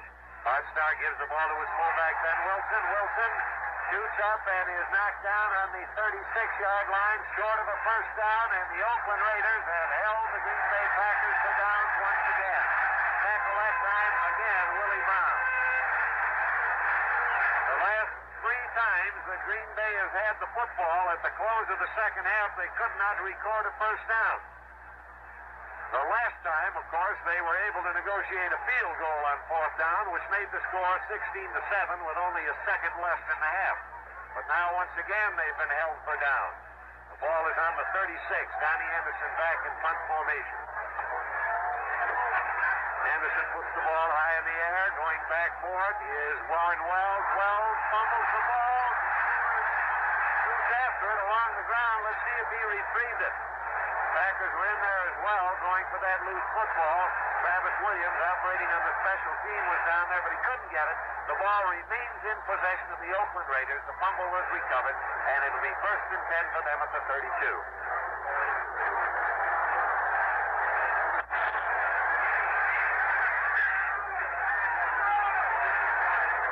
So Oakland getting the ball for the first time in the second half. Green Bay could not make a first down against them after taking the opening kickoff. Here they go with both wide receivers set out to the left side. Paletnikoff and Miller. And the handoff goes to Dixon. You're Dixon, the fullback, with a big hole in the middle of the line. Fouls up the field and tackled, but his legs turning and drags the tackler with him to take it up to the 46. That was Tom Brown getting the free ride. First down. 1st and 10 on the 46-yard line for Oakland. This fella's so big and strong, Hugh Dixon. You can hit him at the line of scrimmage, and a linebacker can't drop him. He used to be a tight end for 3 years at Denver, and as far as physical strength is concerned, Panazak, Hugh Dixon, Clement Daniels when he's in there are very strong for the Raiders. Ready to put the ball in play with 2 wide receivers to the right and a wingback to the left, and a handoff to Hero Dixon once again. He tries to swing wide this time, is upended as he tries to turn the corner. Lionel Aldridge came in and took the first shot at him to knock him off balance. And Bob Jeter came in to put him down. And the ball has now been moved out to the 44-yard line. A loss of 2 on the play. It'll be 2nd and 12. I guess that Oakland was just trying another shot at the wide run to see if Packer adjustments would make it more effective. It did not. 2nd and 12 now. And Darryl LaMonica goes straight back to throw. He pitches one over the middle. It's in and out of the hands of Billy Cannon, the tight end, and hits the ground incomplete. Bob Jeter covering on the play. It's been kind of interesting to note that only twice in the ball game has quarterback Darryl LaMonica thrown to his number 1 bomb threat, Billy Cannon, who's caught 10 touchdown passes for the year. Billy has a halfback speed. He's up to 220 pounds right now. He's always had good hands. He said the biggest adjustment he has had moving from a halfback to tight end would be his blocking, which he has picked up. Both wide receivers are set to the right side. 3rd and long yardage. 12 yards to go for a first down. LaMonica rolls out this time, sprinting out to the right. There's the flip downfield, and it is incomplete. The pass intended for Pete Banachek, broken up by Tom Brown, who batted that ball out of Banachek's hands, and the Oakland Raiders run out of downs. It'll be 4th down on their own 44-yard line. Willie Wood goes back with Tom Brown as the deep men for the Green Bay Packers to receive the punt from Mike Eichheit. Eichheit kicking against the wind. He is dropped deep in punt formation. A long pass from center is a good one. He rides into the ball, spirals one downfield where it's taken by Willie Wood. He's going to try to run it, and just as he catches the ball at the 20, he is hit and driven back. Making that stop was Bob Cruz. Timeout is called on the field with the score Green Bay 16 and Oakland 7. Now we're ready to resume play. The line of scrimmage has been set at the 17-yard line. It's 1st and 10 for the Green Bay Packers on their own 17. Johnny Anderson and Ben Wilson in the running back positions. The end and flanker are both set out on either side of the line of scrimmage. Arch down a draw play gives to Ben Wilson, and he's got a big hole up the middle across the 25 to the 30. They're out on the 31-yard line. Stop made by Howie Williams, the right safety for Oakland. So it's a first down for Green Bay. Ball out on the 31. First down recorded by the Packers in 5 series of downs. This one, of course, still alive. Ball on their own 31, 1st and 10. Carroll Dale coming out as a single flanker wide to the left. Bart Starr barking out the signals.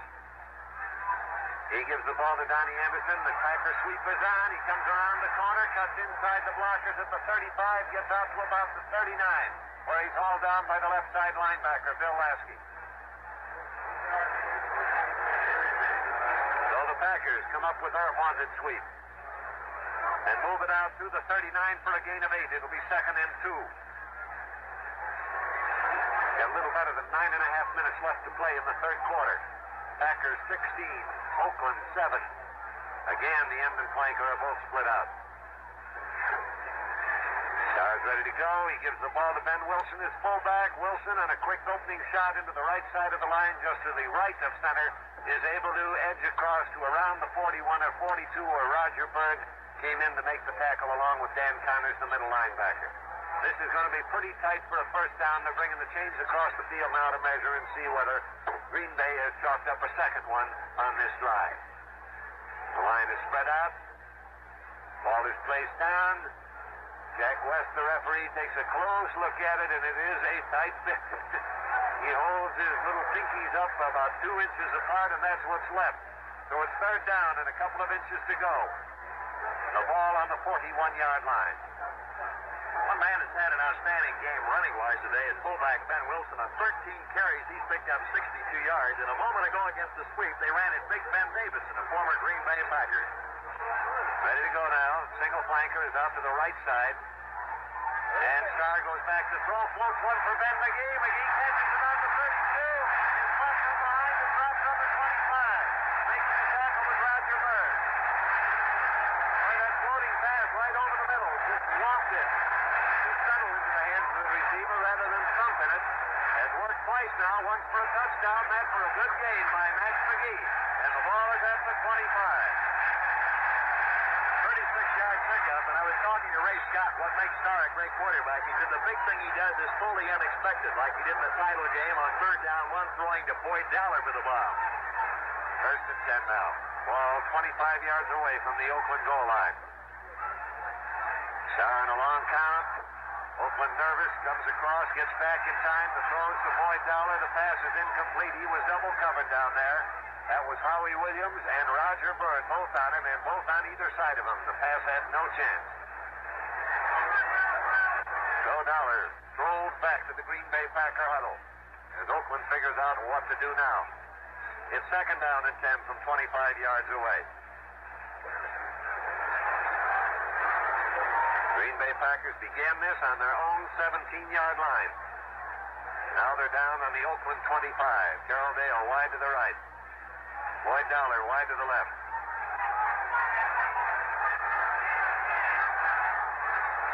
Starr on the draw play gives to Ben Wilson. This time, Oakland was ready for the draw, and they nail him for a yard gain. Ben Davidson was right there, ready to wrap him up. And he held him to a gain of a yard. It'll be third and 9 on the 24. Kind of interesting to note how the third down plays have gone today. Green Bay has had 9 third down calls. They made it right 4 times. Oakland is 2 for 6 in the play down category. Well, the venerable Max McGee in his 12th year in professional play has come back in, replacing Boyd Dowler, and he's out to the left side. Starr with a third and long yardage, throws to the right. Carroll Dale makes the catch on the 13-yard line at the sidelines, and he sang that along by Kent McClellan. Carroll Dale swinging down toward the corner of the field and then veering out to the sidelines, makes the catch. It's on the 13-yard line, and it's first down and 10. A big third down play by Bart Starr, completing to Carroll Dale. Ken McClellan really wasn't badly beaten. He was a half step off, but the pass was right on the mark. Bart Starr holds his hands aloft, requests quiet, and gets it. First and 10 from 13 yards away. Starr back to throw, looks to the right. He's got Donnie Anderson on the load and overthrow. He had Donnie Anderson in the end zone in the right-hand corner, and the pass was high. That was a great call that time with the quarterback, Bart Starr, which nearly paid off for 6 points. Safety man dropped out there. Williams had tried to pick up Donnie Anderson one-on-one. And knowing Bart Starr, Jack, he's going to file that one away for later in the ballgame when he needs it. Tom Keating is trotting off the field, being replaced by Carlton Oates. Tom Keating, who has got a bad right foot with trouble with his Achilles tendon, is obviously limping now as he comes back to the bench, and if he cannot return to play, it will be a tremendous loss for the Oakland defense. All set to go now. Bart Starr rolling out to the right, stops, comes back, hits Donnie Anderson on the 5. Anderson can't get across. He's stopped on the 2-yard line with a tackle on a last-ditch save by Gus Otto, the right side linebacker. Down to the 2. First down and goal to go.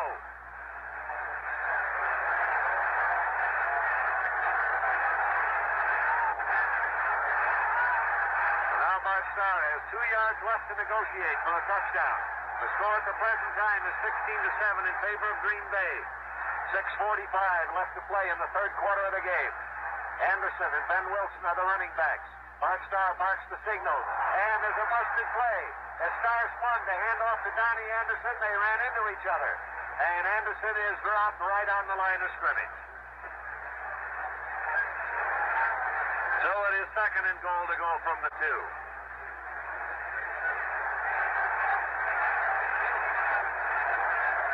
Forrest Gregg is in a discussion with Bart Starr as he gets back to the huddle.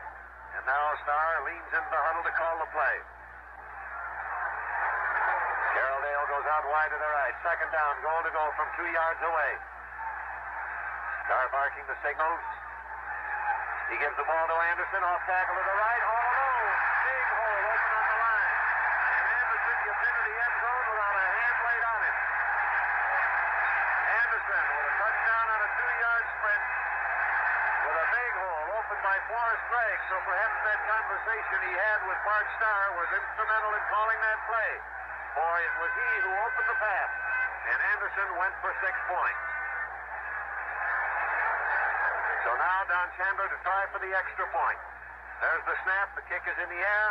And the kick is good. Timeout is called on the field with the score, Green Bay 23, Oakland 7.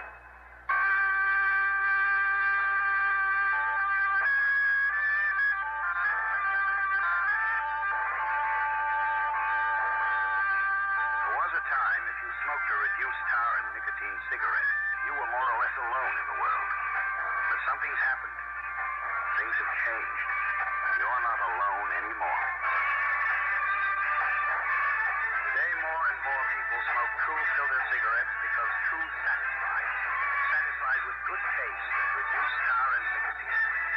True filter cigarettes with the air filtration system, the good feel of a built-in mouthpiece, the good taste and reduced tar and nicotine. Latest U.S. government figures. 12.8 milligrams tar, 0.7 milligrams nicotine. With or without menthol. Shouldn't your brand be true? Now we're ready for Green Bay to kick off to the Oakland Raiders. The deep men are Dave Grayson and Larry Todd. Don Chandler to do the booting. The ball is teed up. Here comes Chandler, and the kick is on its way. It goes deep. Grayson goes back into the end zone, fumbles the ball back there as he runs into the goalpost, picks it up, and grounds it in the end zone for the touchback, and it'll be 1st and 10 on the 20-yard line for the Oakland Raiders. Now it's obvious in the ball game, the Oakland Raiders have got to take this ball and go downfield 80 yards if they hope to get back in the game. LaMonica has always been able to bounce back this year with one exception. The New York Jets beat them 27-14. Darrell had one of his infrequently bad days. He normally is outstanding in bouncing back. We know in the second quarter he drove his club 78 yards. Let's see now if he can do it against the Green Bay Packers. Vanderjack and Dixon are the running backs. They're shifted over to the right. LaMonica quarterback. Back to throw. Drops back further. Is hit just as he throws the ball, and the throw is wild as a result of that collision, and it is incomplete. Lionel Aldridge came storming in there from his right end position. Got to Darrell LaMonica just as he unloaded the forward pass and destroyed its accuracy. Well, let's take a 10-second breather here for station identification. This is the CBS Radio Network. The Super Bowl game coming to you on CBS Chicago, WBBM Radio. It's 4 o'clock in Chicago. Now we're ready to go. 2 wide receivers are set to the right side. Running backs are split out, lining up behind the ends. LaMonica going back to throw, and he flips a little one out to Vanderjack, the running back, and he takes that ball right at the line of scrimmage, goes over to the corner. Herb Adderley there greets him and knocks him out of bounds, and he has no gain on the play. Ball still at the 20-yard line despite the completed forward pass. 3rd and 10 on the 20. That was not a screen pass. It was more of a safety valve pass out to the right side, and the Packer coverage held it to no gain. Now both wide receivers are set to the left on a 3rd down and 10-yard to go situation. Back goes LaMonica once more. The heat is on. He unloads, and hurried in the throw. The pass is well away from the target, Vanacek, and it is incomplete. Willie Davis, Ron Kostelnik were putting pressure on him, and Dave Robinson, the left side linebacker, made a delayed shot. A late developing blitz, you might say. After the initial rushers were all engaged by blockers, he went in there and really was the one who hurried that throw. So out of downs, they go into punt formation. Mike Eyeshide to kick. Tom Brown, Willie Wood are deep. The punt is on its way. A kind of a line drive kick. Willie Wood backs up, takes it on his own 38, runs to the sidelines, but can't get upfield, is dropped immediately. He's still on the 38-yard line. Dan Archer making the tackle. They're putting it down on the 39. It'll be 1st and 10. Timeout is called on the field with the score Green Bay 23, Oakland 7.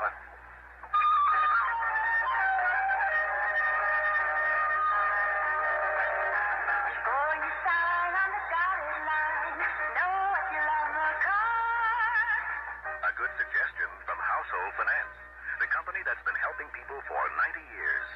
HFC says, before you sign on the dotted line, know what your loan will cost. You'll know at Household, because HFC tells you plainly in dollars and cents what the cost of your loan will be. Household also advises, check the cost wherever you plan to borrow, just as you'd check the price if you were buying something.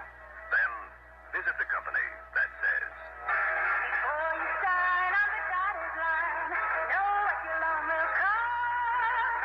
that's Household Finance.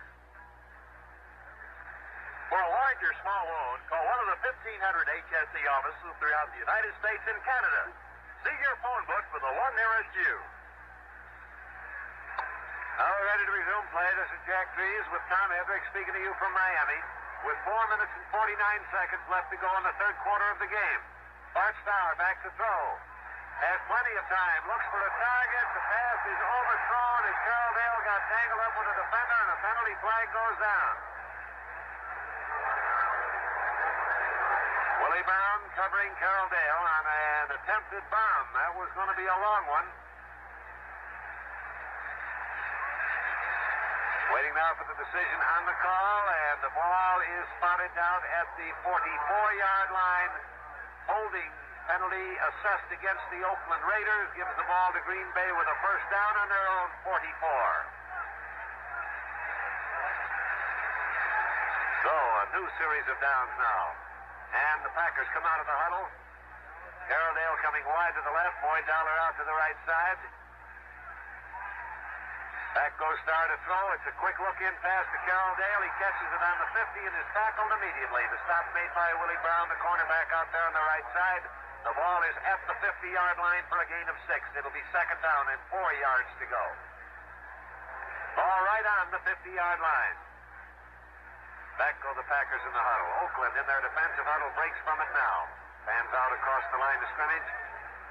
Here come Green Bay up to the 50-yard line where the ball is set now at second down and 4 yards to go. The score in the game is 23-7 in favor of Green Bay. Starr at a long count. Now he takes the snap, hands off to Donnie Anderson on a well-disguised cross block, and Anderson, making the most of the fake and good line blocking, off to the right side, takes it down to the Oakland 45 where Dan Connors, the middle linebacker, makes the stop. Ball at the 45. First down, 10 yards to go. Show you what a strong runner Anderson is. He was headed to the line of scrimmage by Dan Birdwell, an outstanding defensive lineman, but Donnie got by him and kept driving down to just over the 44-yard line. Single flanker this time as Carroll Dale set out to the right side. First down, ball given to Donnie Anderson. He rolls out to the right, cuts inside a good block, gets down to the 40, is dropped on the 39-yard line. Kent McClellan coming in to make the tackle. Marv Fleming, the tight end, went out and handled the corner man and did it beautifully, and he opened the door for Donnie Anderson. So it's a 5-yard pickup, a little better than that, actually. The ball just inside the 40. Call it second and 5 on the 40. So now Green Bay is a little less than 40 yards away from the Oakland goal line. This time, Carroll Dale is sent out to the left side. Boyd Dollar goes to the right. Ball is on the hash mark nearest the right sidelines as Green Bay looks at it.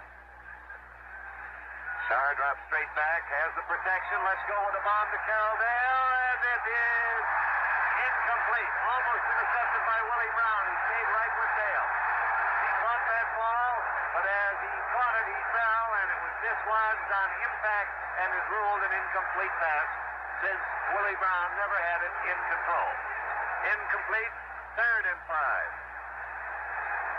Kind of interesting to note in the ball game, they've not been throwing at McClellan, but rather to Willie Brown the last 2 times up. Next week, it's the Pro Bowl from Los Angeles and the Coliseum. The All-Stars from the Eastern and Western Conferences over most of the CBS network stations. 3rd and 5 for Bart Starr and the Green Bay Packers with the ball on the Oakland 40-yard line. The wind at the back of the Packers. Really not enough of a wind now, I don't believe, to be a strong factor in the ball game. There's a quick throw over the middle of Mark Fleming, his tight end, and he has the first down as he is rolled to a halt at the 30-yard line by Roger Bird. 1st and 10 on the 30. Bart Starr is having a fine day passing. He is 13 for 22 in the ball game, and Darryl LaMonica right now has completed 7 throws and 18 attempts. 1st and 10, the ball just short of the 30. Here come the Packers again. Bart Starr once again, the master in these critical 3rd down situations. After going through a dry spell through the 2nd quarter and the start of this 2nd half, in failing to get first downs. This time it's a handoff to Ben Wilson, who slants to the right off tackle and is able to pick up perhaps 3 down to the 27-yard line before Ike Lassiter, the left end for Oakland, brought him down. Ball is at the 27. It'll be 2nd down and 7 yards to go. 2nd and 7 from the 27. Green Bay leading 23-7 over Oakland with a minute and a half to go in the 3rd quarter. Dowler out to the right side. Carroll Dale wide left. Then Wilson, Donnie Anderson, and the running backs. They're cheated a bit to the left in their backfield alignment. The ball is given to Donnie Anderson. And again, Donnie Anderson and Bart Starr had a rough handoff as they nearly collided with each other. It was a glancing blow this time, and Anderson was able to recover, get through a hole on the right side of the line, and get it down to the 23. Ike Lassiter and Carlton Oates making the tackle for Oakland. Now it's at the 23, 3rd and 3.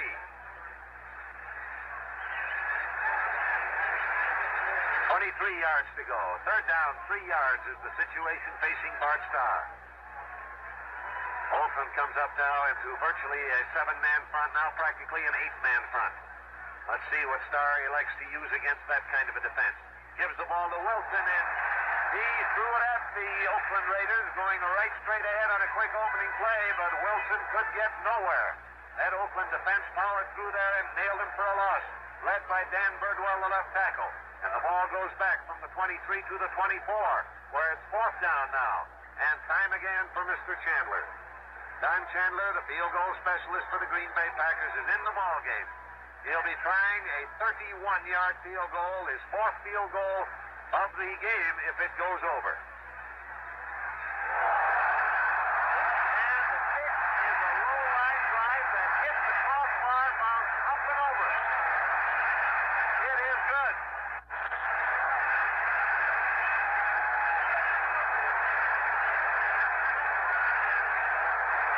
Don Chandler, his 4th field goal of the game, and that one is close to missing from a height standpoint as it's possible to get.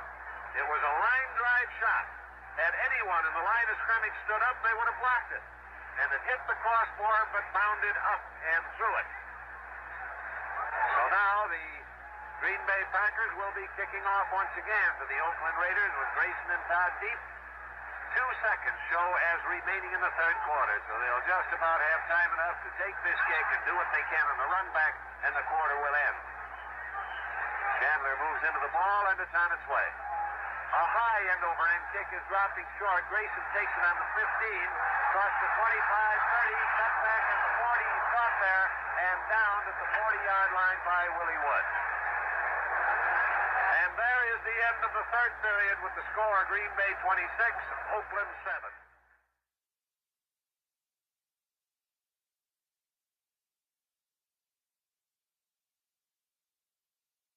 There is the end of the 3rd period with the score Green Bay 26, Oakland 7.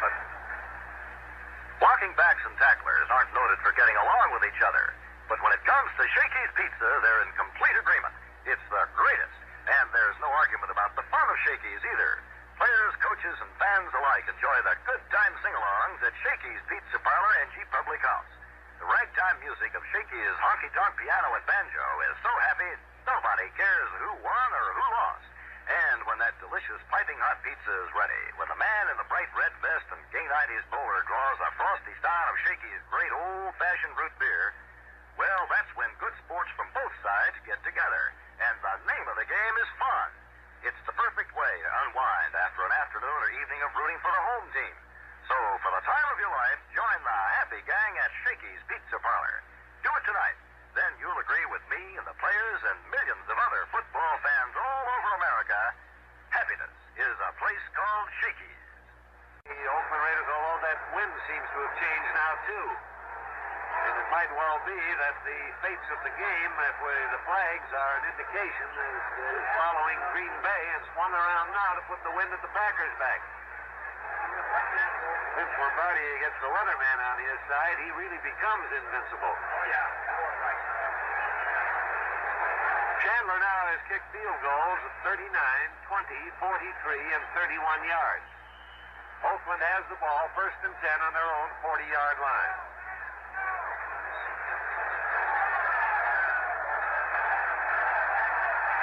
Ready to put the ball in play. They put the 2 wide receivers out to the right side. Romanica rolling out to the right, has time to throw, pitches one out complete to Vanacek. Vanacek along the sidelines is caught, fumbles the ball. It's picked up by Dave Robinson. Robinson is back to the 15-40, down to the 37-yard line before he is stopped. Vanacek fumbled the ball after the pass was completed. It was picked up by Dave Robinson, the linebacker. And he went all the way back to the 37-yard line before he was stopped. And Green Bay takes the ball with a tremendous break in the game.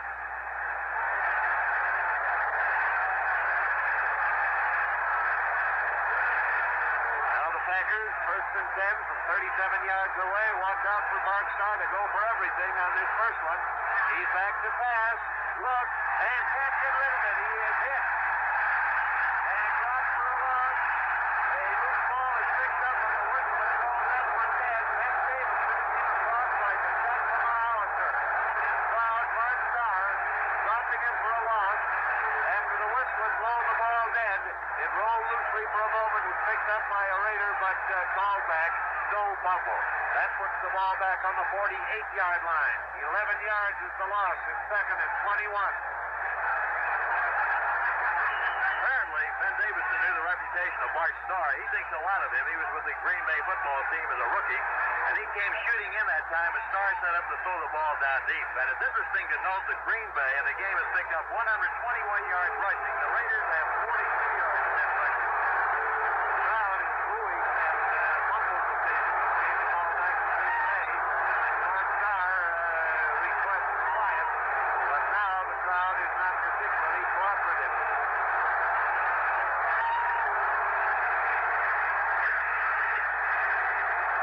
Now the Raiders, too, are holding a few hands aloft, but not with any enthusiasm. We've just started the 4th quarter of play. Green Bay has the ball. And an exchange of fumbles here. And it will be 1st and 10. Or, excuse me, 2nd and 21 on the 48-yard line. Following that big shot by Ben Davidson, throwing Mark Starr for the substantial loss. Again, the crowd boos. Bart Starr waits for it to settle down a bit. Now he's going to try and get the play off. He turns his head from side to side to make sure they hear the signals. Travis Williams in now, the running back, takes the handoff. His penalty flags fly down. It's a quick shot into the line. It's held for a short game. Tom Keating, back in the game, makes the tackle, but the penalty markers are down. That penalty will be outside against the Oakland Raiders. 5 yards. The man who had coached him on the neutral zone was Dan Birdwell, and that's why the defensive team was asking for the crowd not to boo, because they couldn't hear the starting count, and consequently, the 5-yard penalty marked off down to the 42-yard line of the Raiders. So still second down, but it's second down now with only 16 yards to go, and the ball on the 43. End and flanker both out. Matter of fact, the tight end is split out about 5 yards from the tackle on the right side. Start back to throw. It's to Fleming, but he hurried the throw with a rush on as the middle linebacker, Dan Connors, was storming through there, and so the pass was blown outside and incomplete. Roger Bird covering Fleming on the play. So it's third down, 16 yards to go, and the ball is still on the Oakland 43-yard line. We've got practically all of the fourth quarter to play. 13:54 is the time remaining.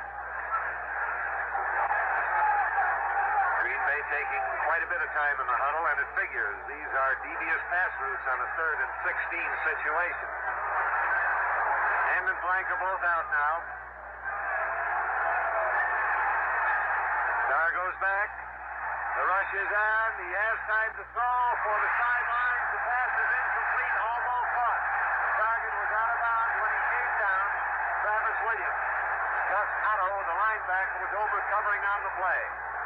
So Bart Starr had run a formation that got him in optimum position, putting a speedster like Travis Williams on a linebacker one-on-one.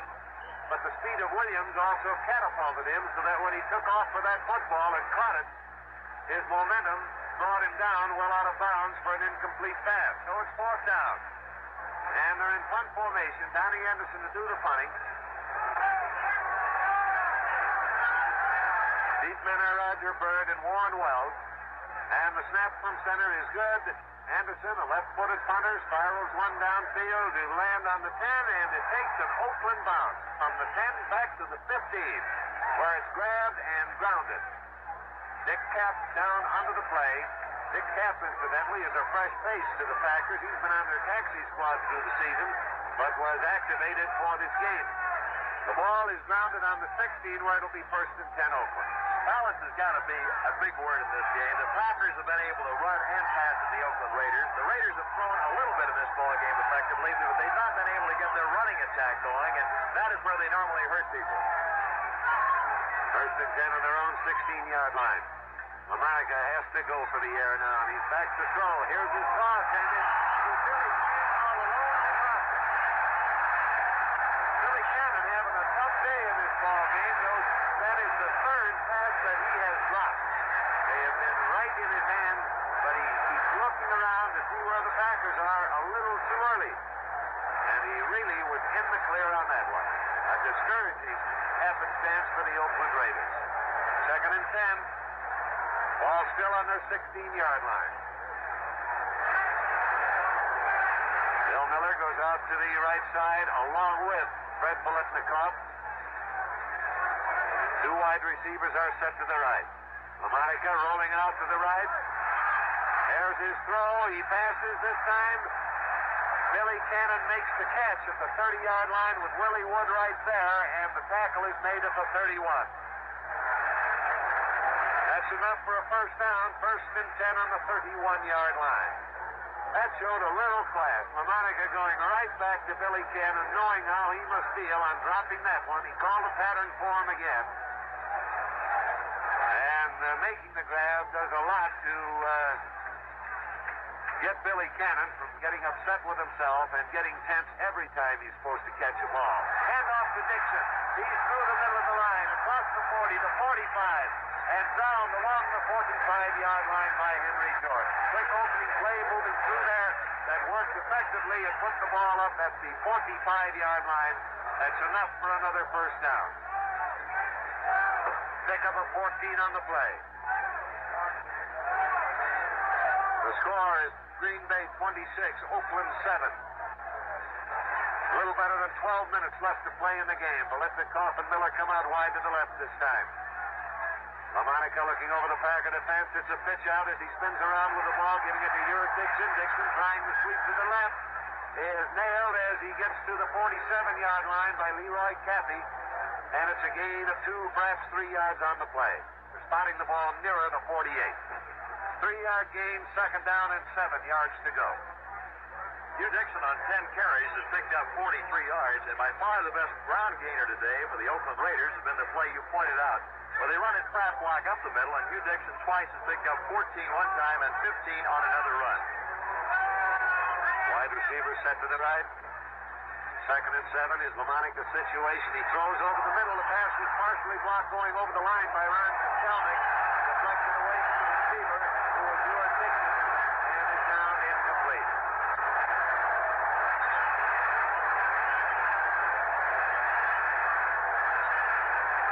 Ball brought back to the line of scrimmage, and it suddenly becomes a 3rd down and 7 yards to go situation.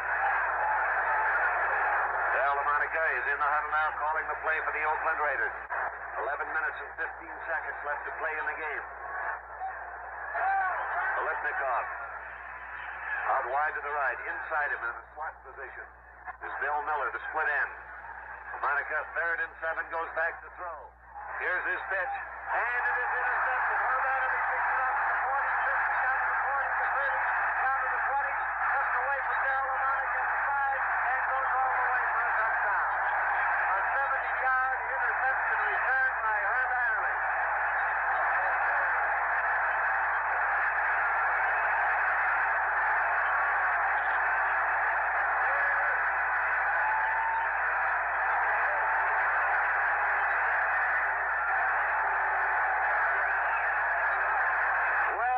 Packer defense has exploded. With Adderley picking one off and going in the neighborhood of 70 yards. He got it in the area of the 30-yard line, and it was all the way.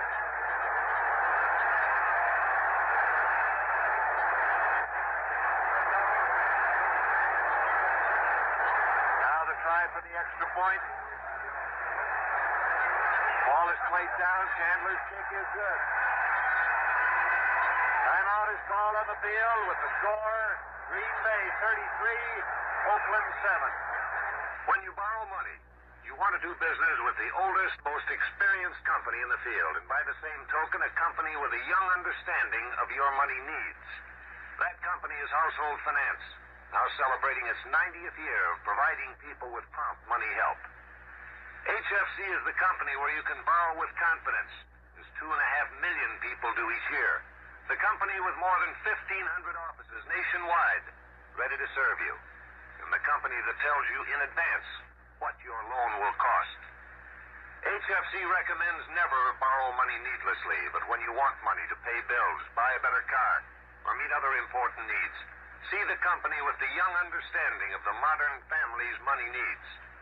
The folks who say, before you sign on the dotted line, know what your loan will cost. That's HFC. Household Finance Corporation. Now we're ready for the kickoff. Correction on an interception yardage. He made the grab in the area of the 40, not the 30, and it was a 61-yard return. 61 yards by Herb Adderley. Now Chandler kicking off.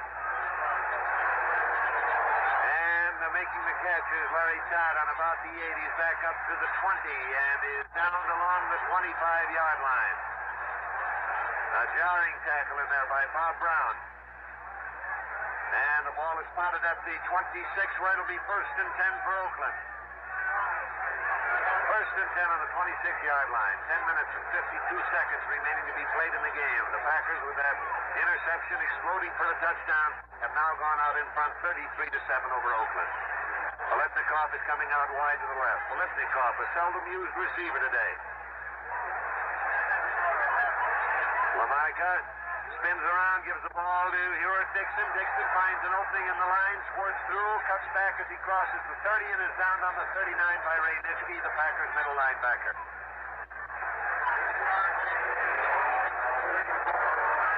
So it will be 2nd down and about 2 yards to go. Correction, the 34-yard line, not the 39. Ball on the 34. 2nd down and 2. Olipnikov and Miller going out wide to the right once again. And now they make a wing back out of Pete Banaszak, bringing him up to the left side. And the handoff goes to Dixon. Dixon into the middle of the line is stopped for a short gain. He's able to edge across close to 1st down territory, however. Nitschke, the middle linebacker, and Ron Kostelnik, the left tackle, had his path pretty well blocked. But he fought his way across the 35 to the area of the 36, and they're bringing the chains out now to see whether or not he did make the 1st down. 1st and 10. Remember, next week it's the Pro Bowl. from Los Angeles. The All-Stars from the NFL's Eastern and Western Conferences over most of these CBS radio network stations. First and 10, ball on the 36-yard line in Oakland's possession. They trailed 33-7 with a little better than 9.5 minutes to play in the game. Again, Banashak hit into a wingback to the left with the two wide receivers set out to the right. LaMonica back to throw. And he arches one for Banashak, completes it with a penalty flag down at the 45. Banashak at the 25, tackled by Herb Adderley and dropped on the 24-yard line. Let's see what that penalty flag is for. Apparently, it was going to be a call against Green Bay. They're bringing the ball down. A holding call against the Packers declined with the long gain, and the Oakland Raiders have struck with a pass to a wingback that set the ball at the 24, first and 10.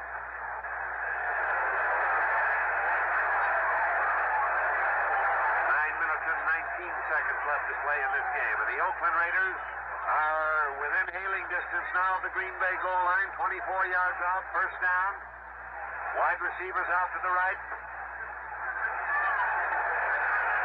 LaMonica calling the signal, stakes the snap, drops back to throw one. Arches one into the end zone, completes it to Bill Miller, and it is a touchdown for Oakland. Bill Miller, the split end, operating as a slot back with the two wide receivers set off to the right side. Was unguarded down the middle. Caught that pass right under the goal post, and Oakland has put one on the board.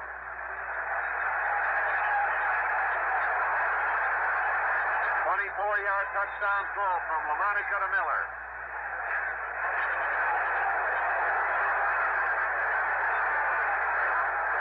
Now the try for the extra point. And the kick is good. Timeout is called on the field with the score. Green Bay 33, Oakland 14.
Play with Oakland to kick off to Green Bay. Adderley and Williams deep.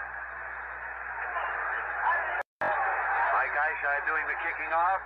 He gives the ball a high ride. Adderley is circling under it, takes it on the 2, back to the 10, cut to the left to the 15, back to the right at the 20. Hit and churning forward, he gets across the 25. Tackle made by Roger Bird. Ball will be placed at the 26-yard line. Well, let's see. Are they going to make it 26 or 25? They haven't put it down yet. Just across the 25, first and 10. First and 10 for the Green Bay Packers on their own 25-yard line, and Zeke Bratkowski has come in at quarterback. Zeke Bratkowski now at quarterback. Williams and Ben Wilson are the running backs. The handoff is to Williams. Travis Williams trying to get outside tackle is in a tangle of Oakland players and is stopped along the line of scrimmage. Dan Connors, the middle linebacker, and Dan Birdwell, the left tackle, were the first of several to hit him. So it's no gain on the play. It's second down and 10, still on the 25-yard line or barely across it. 8.5 minutes left to play now in this football game. Sun going rapidly or down below the horizon. The lights have been turned on, although it is not at all dark yet, but we are definitely in a twilight situation. Dollar and Dale are out wide to either side. The handoff is to Travis Williams once again. This time there is a haul-off tackle. He darts through it, but the secondary catches him at the 29-yard line. Tom Keating, sliding over from his tackle position, was the first to make contact with Ken McClure right behind him. Ball out at the 29. A gain of 4. It's third and 6. Zeke Bratkowski now at quarterback.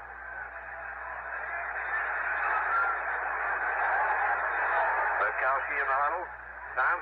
One of the few times this year Kent McLuhan has left the football field and coming in to play right cornerback will be Dave Grayson. All ready to go on a 3rd and 6 situation. Batkowski calling signals. Kent Bowman is center. Penalty flags go down, and on the handoff, giving the ball over to Williams on a straight-ahead quick opener. He's able to take it out to the 33 where Dan Birdwell made the stop. Now let's see what the penalty flags are for. Direction on that, Ben Wilson, the ball carrier. Travis Williams, the halfback that time, moved his hand. It's going to be 5 yards for illegal motion. That's what they have indicated right now, but declined for the Oakland Raiders. Halfback that time straightened up and moved his hand just a little bit. Short of a first down, it runs the Green Bay Packers out of bounds, which is why Oakland declined the penalty, putting the Packers in a 4th down situation. And so they left the front with Anderson going back to do the kicking. Bird and Wells, the deep men for Oakland. Actually, Roger Bird plays quite a bit deeper than does Warren Wells. There's about a 10-yard upfield split between them. Waiting now for the long pass from center. It's a good one. The rush is on, but Anderson gets it away. Towers one high in the air, and Roger Bird calls for a fair catch as he makes it on the 20-yard line. And now as the teams change lineups, let's take 10 seconds for station identification. This is the CBS Radio Network. 780 on your radio. This is WBBM, the talk of Chicago. The time in Chicago is 4:32. Ball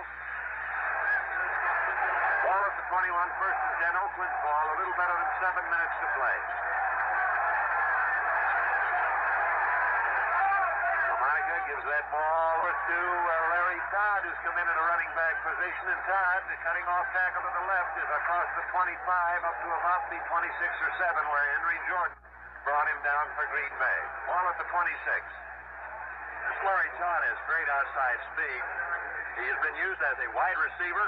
One time he was toyed with as a cornerback a little bit, but he is a bomb threat to this football team. And later on in the ball game, we'll also see Warren Wells come to the game. He also has got that great outside speed. LaMonica, incidentally, throwing today has gone 9 for 21. Both wide receivers set to the right side.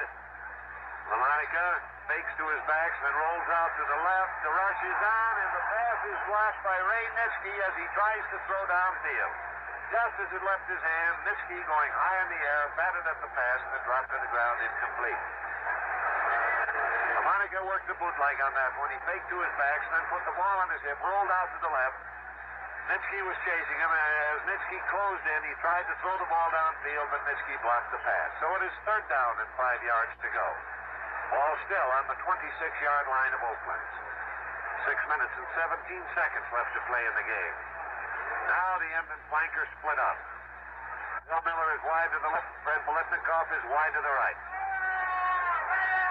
LaMonica back to throw. He flips one over the middle, complete to Billy Cannon. The tight end breaks away from the tackler. Breaks loose, gets out to the 35. Nitschke catches him with Dave Robinson. They down him at the 36-yard line.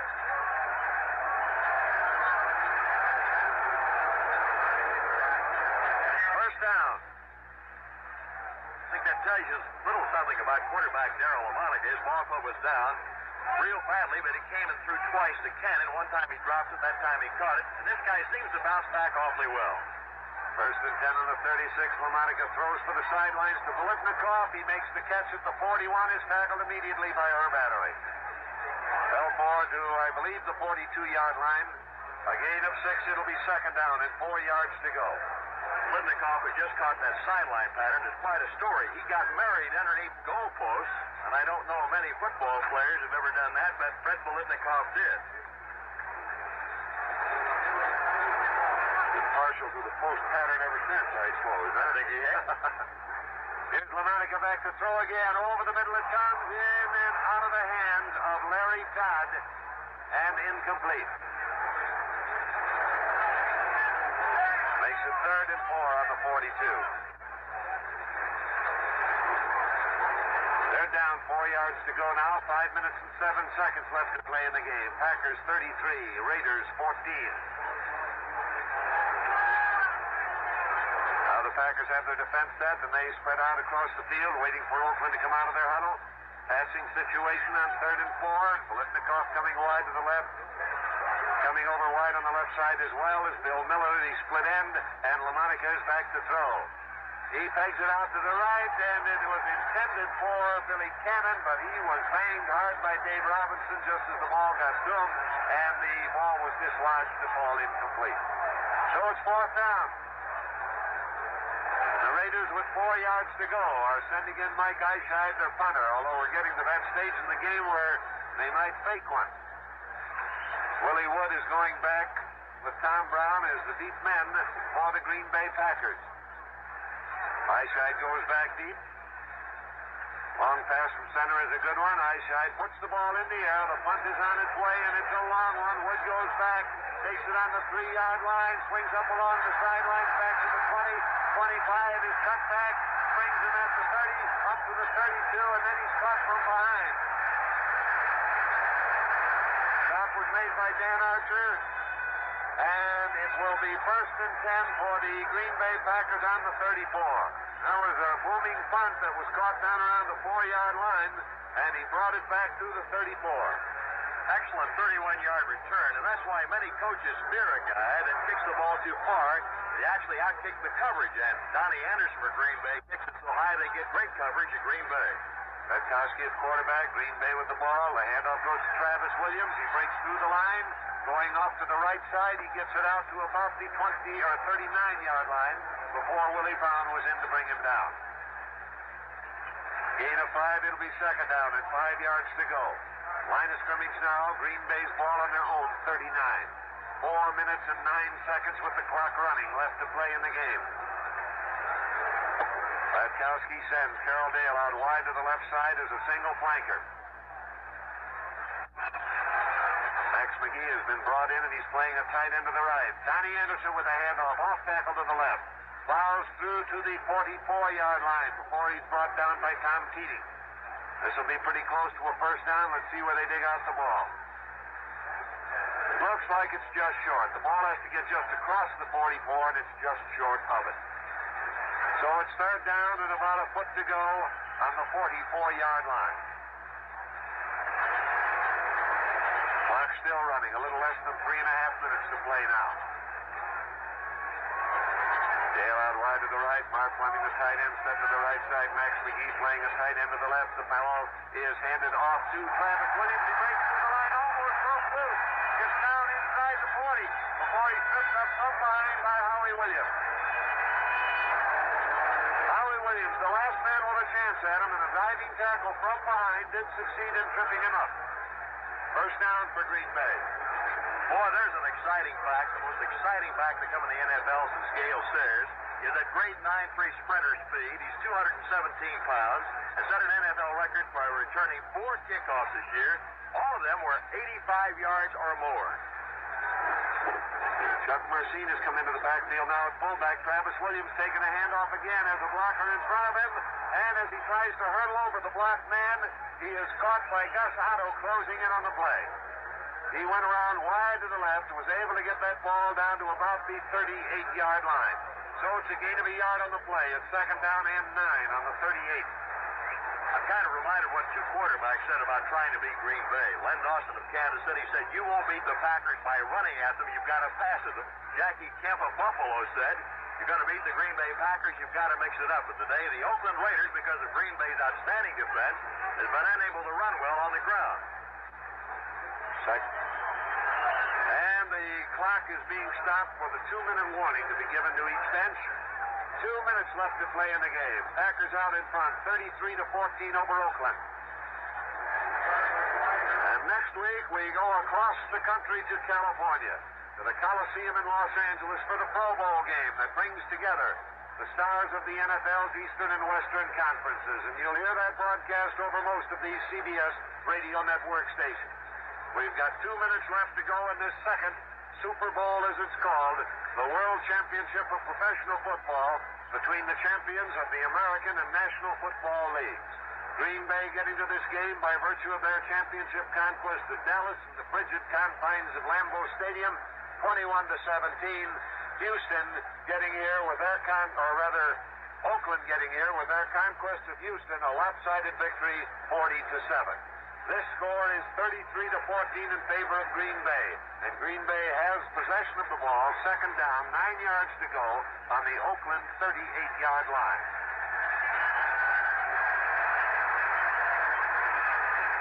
Darrell Dale has come out of the game now for the Green Bay Packers. We'll check on his replacement, and it should be Bob Long, and it is. Bob Long has come in now and is flanked out wide to the right as a single flanker. Zeke Bretkowski at quarterback with 2 minutes to be run out on the clock. And as he gives this handoff to Chuck Mercine is nailed at the line of scrimmage, is able to fall forward a little bit, but Ben Davidson was there to make the tackle. He gained perhaps a half a yard on the play. We'll call it 3rd and 8. And the ball just inside just short of the 37-yard line. 3rd down, 8 yards to go now for the Green Bay Packers. Clock running, 1 minute and 30 seconds left to play in this football game. Max McGee gets out wide to the left a little bit. Passing down here, 3rd and 8. Let's see if that's what Zeke Bretkowski tries. He goes back, is rushed, and cannot get the ball away. A big rush was on with Dan Birdwell blasting over from his tackle position to make the actual contact. But he had a posse in there after Bart Starr. That puts the ball down on the 48-yard line. A loss of 11 yards to make it 4th down and 19.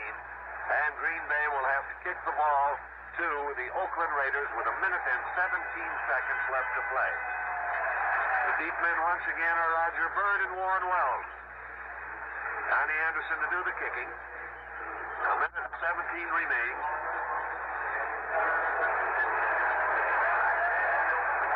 Now Green Bay gets up to the line of scrimmage. Anderson deep in punt formation. Warren Wells now has come well up the field. He's about 20 yards in front of Roger Byrd. Anderson puts one very high in the air. Byrd calls for a fair catch and then runs under the ball to let it bounce. And it does take a roll into the end zone. It hit on about the 12-yard line, rolled on into the end zone, bought a touchback, and it'll be 1st and 10 on the 20. And this Super Bowl game has just lost to Super Football. Because a youngster dashed out into the end zone, grabbed that ball on the hop, and kept right on running. I would suspect he's halfway home by now. Fortunately, they have enough left to continue the game. A fresh ball is brought in, and it'll be 1st and 10 on the 20. Jack, that ought to be quite a ball game at the Coliseum next week, the Pro Bowl, and many of these same stars will be back in action like Willie Davis, Herb Adderley, and Willie Wood. Oakland's ball now. LaMonica back to throw. The rush is on, and they've got him. The first to hit him was Lionel Aldridge. He spun him around, and then coming in to put him down was Willie Davis. And that puts the ball back on the 11-yard line. Loss of 9. It'll be 2nd and 19 on their own 11. 1 minute and 1 second left to play in the game. And the clock is running. We're now within the final minute of play. Oakland breaking out of the huddle. 2 wide receivers are set out to the right side. LaMonica pitches out. It's to Larry Todd with a blocker in front of him. Todd goes around the corner, spins clear, gets off at the 30, 35, is cut back at the 40. He's caught at the 40 and dropped on the 43 by Willie Davis. That puts the ball out on their own 43-yard line, and it'll be 1st and 10, and Oakland is calling for a timeout. Stopping the clock with 32 seconds left to play. 32 seconds left to play. The ball at the 43-yard line. The score, Green Bay 33, Oakland 14. Darrell LaMonica trying to put something else in the way of a score on the board before this runs out. One man that's had a fine ball game today for the Oakland Raiders has been split-in Bill Miller, 6-year pro out of the University of Miami. He's caught 2 touchdown passes today of 24 and 23 yards. He's been an outstanding receiver for the Raiders all year. And the thing is, Darrell LaMonica, even though he's been under a lot of pressure, has still come back to throw that football here in the last half like he's had to against the Packers. Dixon and Todd, the running backs. Both wide receivers set to the left.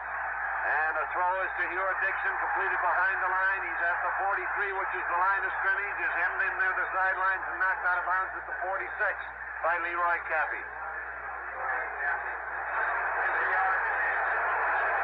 So it's a gain of 3 yards on the play to make it 2nd and 7 on their own 46-yard line. Now the clock shows 24 seconds left to play. Going out of bounds, of course, stopping the clock. Oakland back in the huddle. Here they come. Bolitnikov wide to the right. Now we've got Warren Wells in there now at the split end position, and he also goes out wide to the right. LaMonica back to throw. Henry Jordan after him, and he has to hurry the throw, and the pass is incomplete. Aiming for Hewitt Dixon to hit the ground in front of him. Jordan was really coming in on LaMonica, and he had to unload in a hurry or suffer a big loss. So the ball is brought back to the 46, where it'll be 3rd down and 7 yards to go. Jack, Green Bay is so quick, as you well know. They don't have to blitz very much. They stay in their standard defensive 4-3 key. But they are so quick, especially when a ball club falls behind. They make one quick move, and then Davis and company just come blowing in on that quarterback, and you're under great pressure without the blitz. Warren Wells comes wide to the left this time with Bolitnikov split out to the right side. LaMonica back. Has time, throws one, takes it complete to Warren Wells. He cuts back at the 40-yard line. It's caught by Willie Wood and down at the 38. Catching the ball right along the sidelines, then cutting back toward midfield, but Willie Wood was there to grab it. And the ball is at the Green Bay Packers 38-yard line. 1st and 10 at the 38, and 10 seconds left to play in the game. There's going to be a coming star for the Oakland Raiders. Warren Wells, a second-year pro out of Prairie View. This fellow has got outstanding speed. He's caught 6 touchdown passes on the year. He was given a brief trial in Detroit, also by the Kansas City Chiefs, but he has real good speed. He and Billy Cannon all year have been the primary bomb threats for the Oakland Raiders. Oakland has taken another timeout to stop that clock at 10 seconds. They have one more remaining in the 10 seconds that are left. A cluster of photographers has come out on the field in front of the Packer bench to snap Vince Lombardi in his moment of triumph. Meantime, the affair to put the ball in play. Hand and flank are both out to opposite side. LaMonica looking to throw, caught and down.